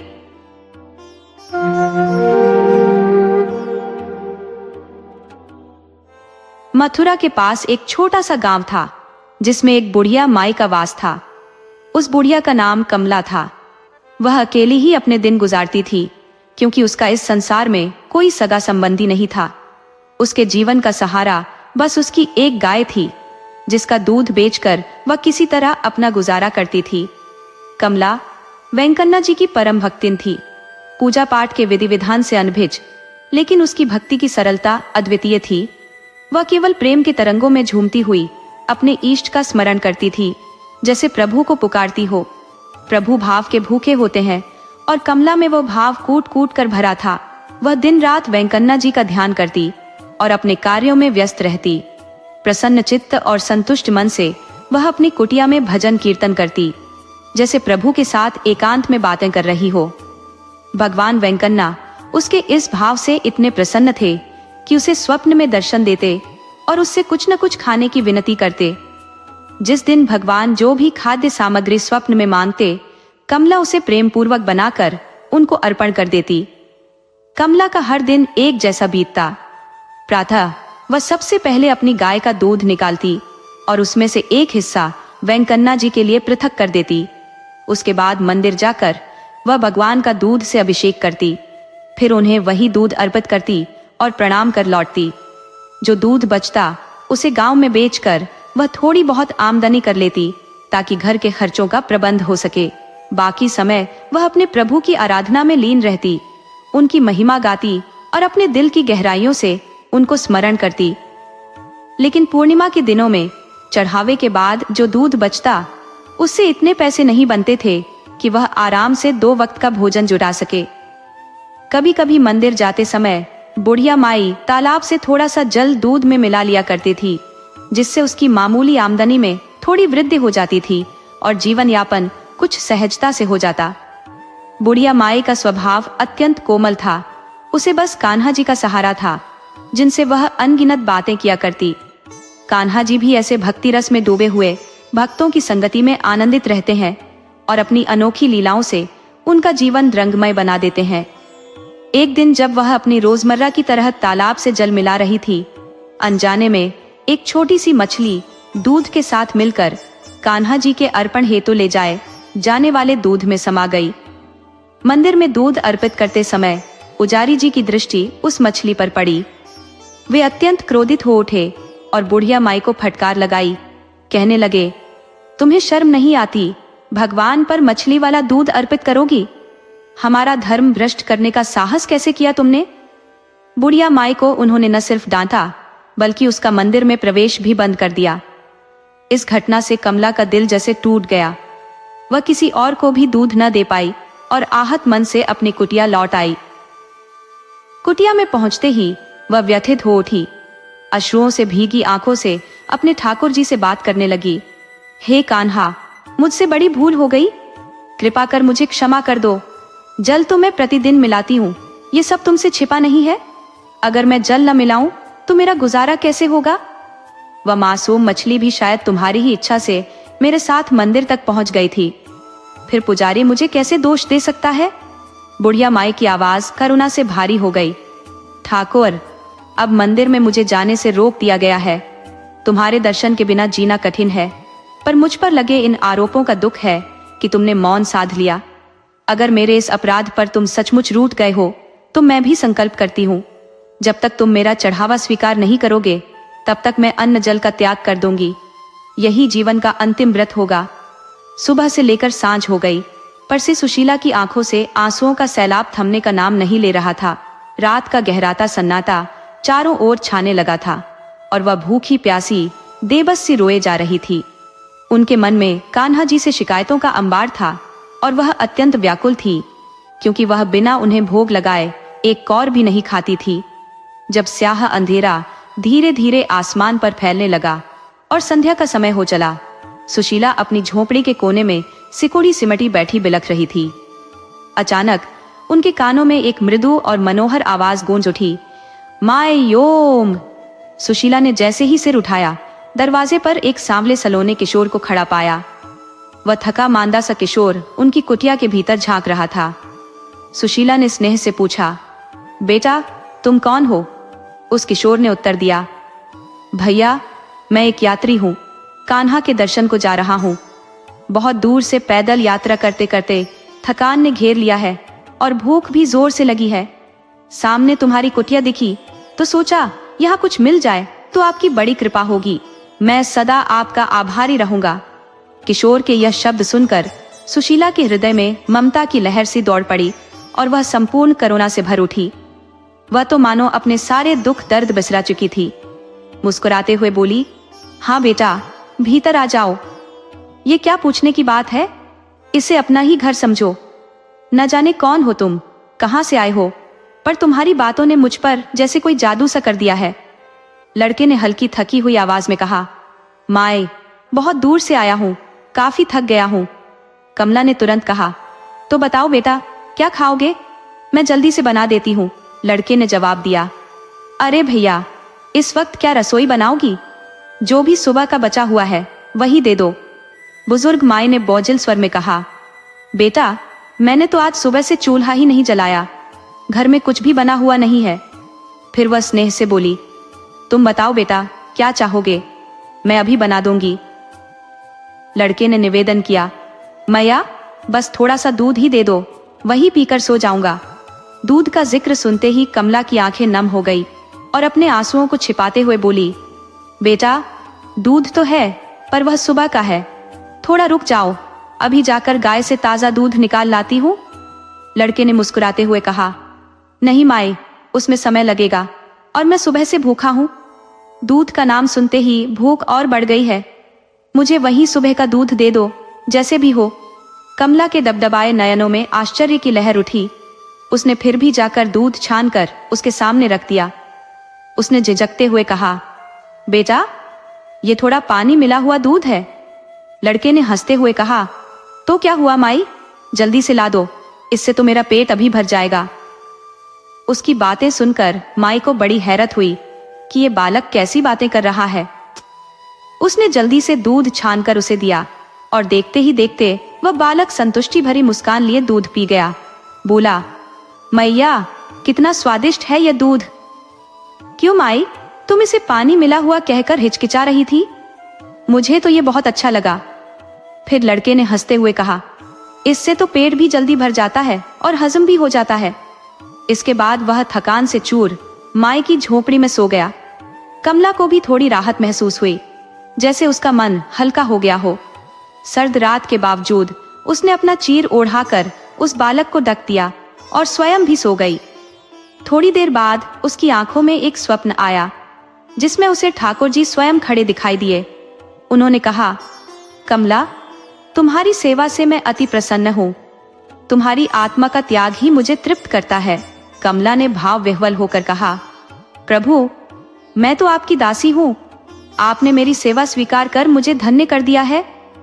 श्री ठाकुर जी बोले, मैया, क्या मुझे भूखा ही रखोगी? तुम्हारी नाराजगी से मैं भूखा हूँ और तुमने मेरा भोग भी नहीं लगाया। तुम खुद भी तो सुबह से भूखी प्यासी हो। अब मुझे यहाँ आकर दूध पीने का सौभाग्य मिला है, तो तुम भी अपना व्रत तोड़ दो। तुम्हारे दिए हुए दूध के बिना मुझे तृप्ति नहीं मिलती। मुझे सिर्फ तुम्हारे हाथों का ही दूध अच्छा लगता है, जिससे मेरी आत्मा संतुष्ट होती है। अपने इस नियम को कभी मत तोड़ना मैया। अगर दूध में थोड़ा पानी मिला हुआ हो तो भी क्या हुआ, वह जल्दी हजम हो जाता है। अब उठो और भोजन कर लो। कमला अचानक नींद से जागी और देखा तो कुटिया में बालक नहीं था। उसका हृदय उल्लास और आनंद से भर गया। यह एहसास हुआ कि सच में स्वयं लल्ला ही उसकी कुटिया में पधारे थे। तुरंत उसने जल्दी जल्दी 2 रोटियां बनाई, ठाकुर जी को भोग लगाया और प्रेम पूर्वक भोजन करने लगी। उसकी आंखों से प्रेम के आंसू बह रहे थे। धीरे धीरे सवेरा हो गया और चिड़िया चहचहाने लगी। बूढ़ी माई जल्दी से उठी, स्नान किया और अपनी गाय का दूध निकालकर ठाकुर जी को भोग चढ़ाने के लिए मंदिर पहुंची।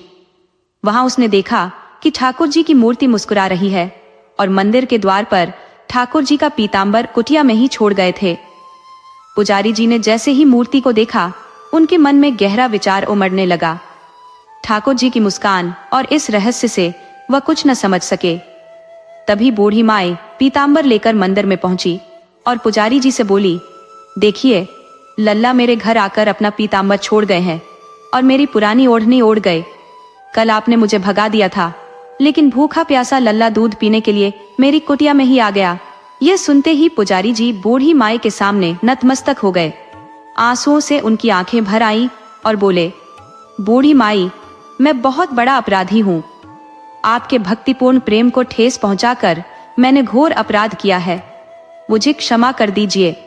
बूढ़ी माई ने मुस्कुराकर कहा, पुजारी जी, देख लिया आपने मेरे लल्ला की चतुराई। वह अपनी पीतांबर जानबूझकर यहाँ छोड़ गए और मेरी फटी ओढ़नी पहन गए। भक्तों के मान की रक्षा करना मेरे ठाकुर जी की पुरानी आदत है। ठाकुर जी की मूर्ति जैसे मंद मंद मुस्कुरा रही थी, मानो कह रही हो, अरे इस प्रेम भरी ओढ़नी में जो गर्माहट है वह सूखे पीतांबर में कहाँ। तो दोस्तों, जैसे ठाकुर जी ने बूढ़ी माई का मान बढ़ाया और उसे अपने दिव्य दर्शन दिए, वैसे ही वह सभी श्रोताओं पर कृपा करे और उनकी मनोकामनाएं पूर्ण करे।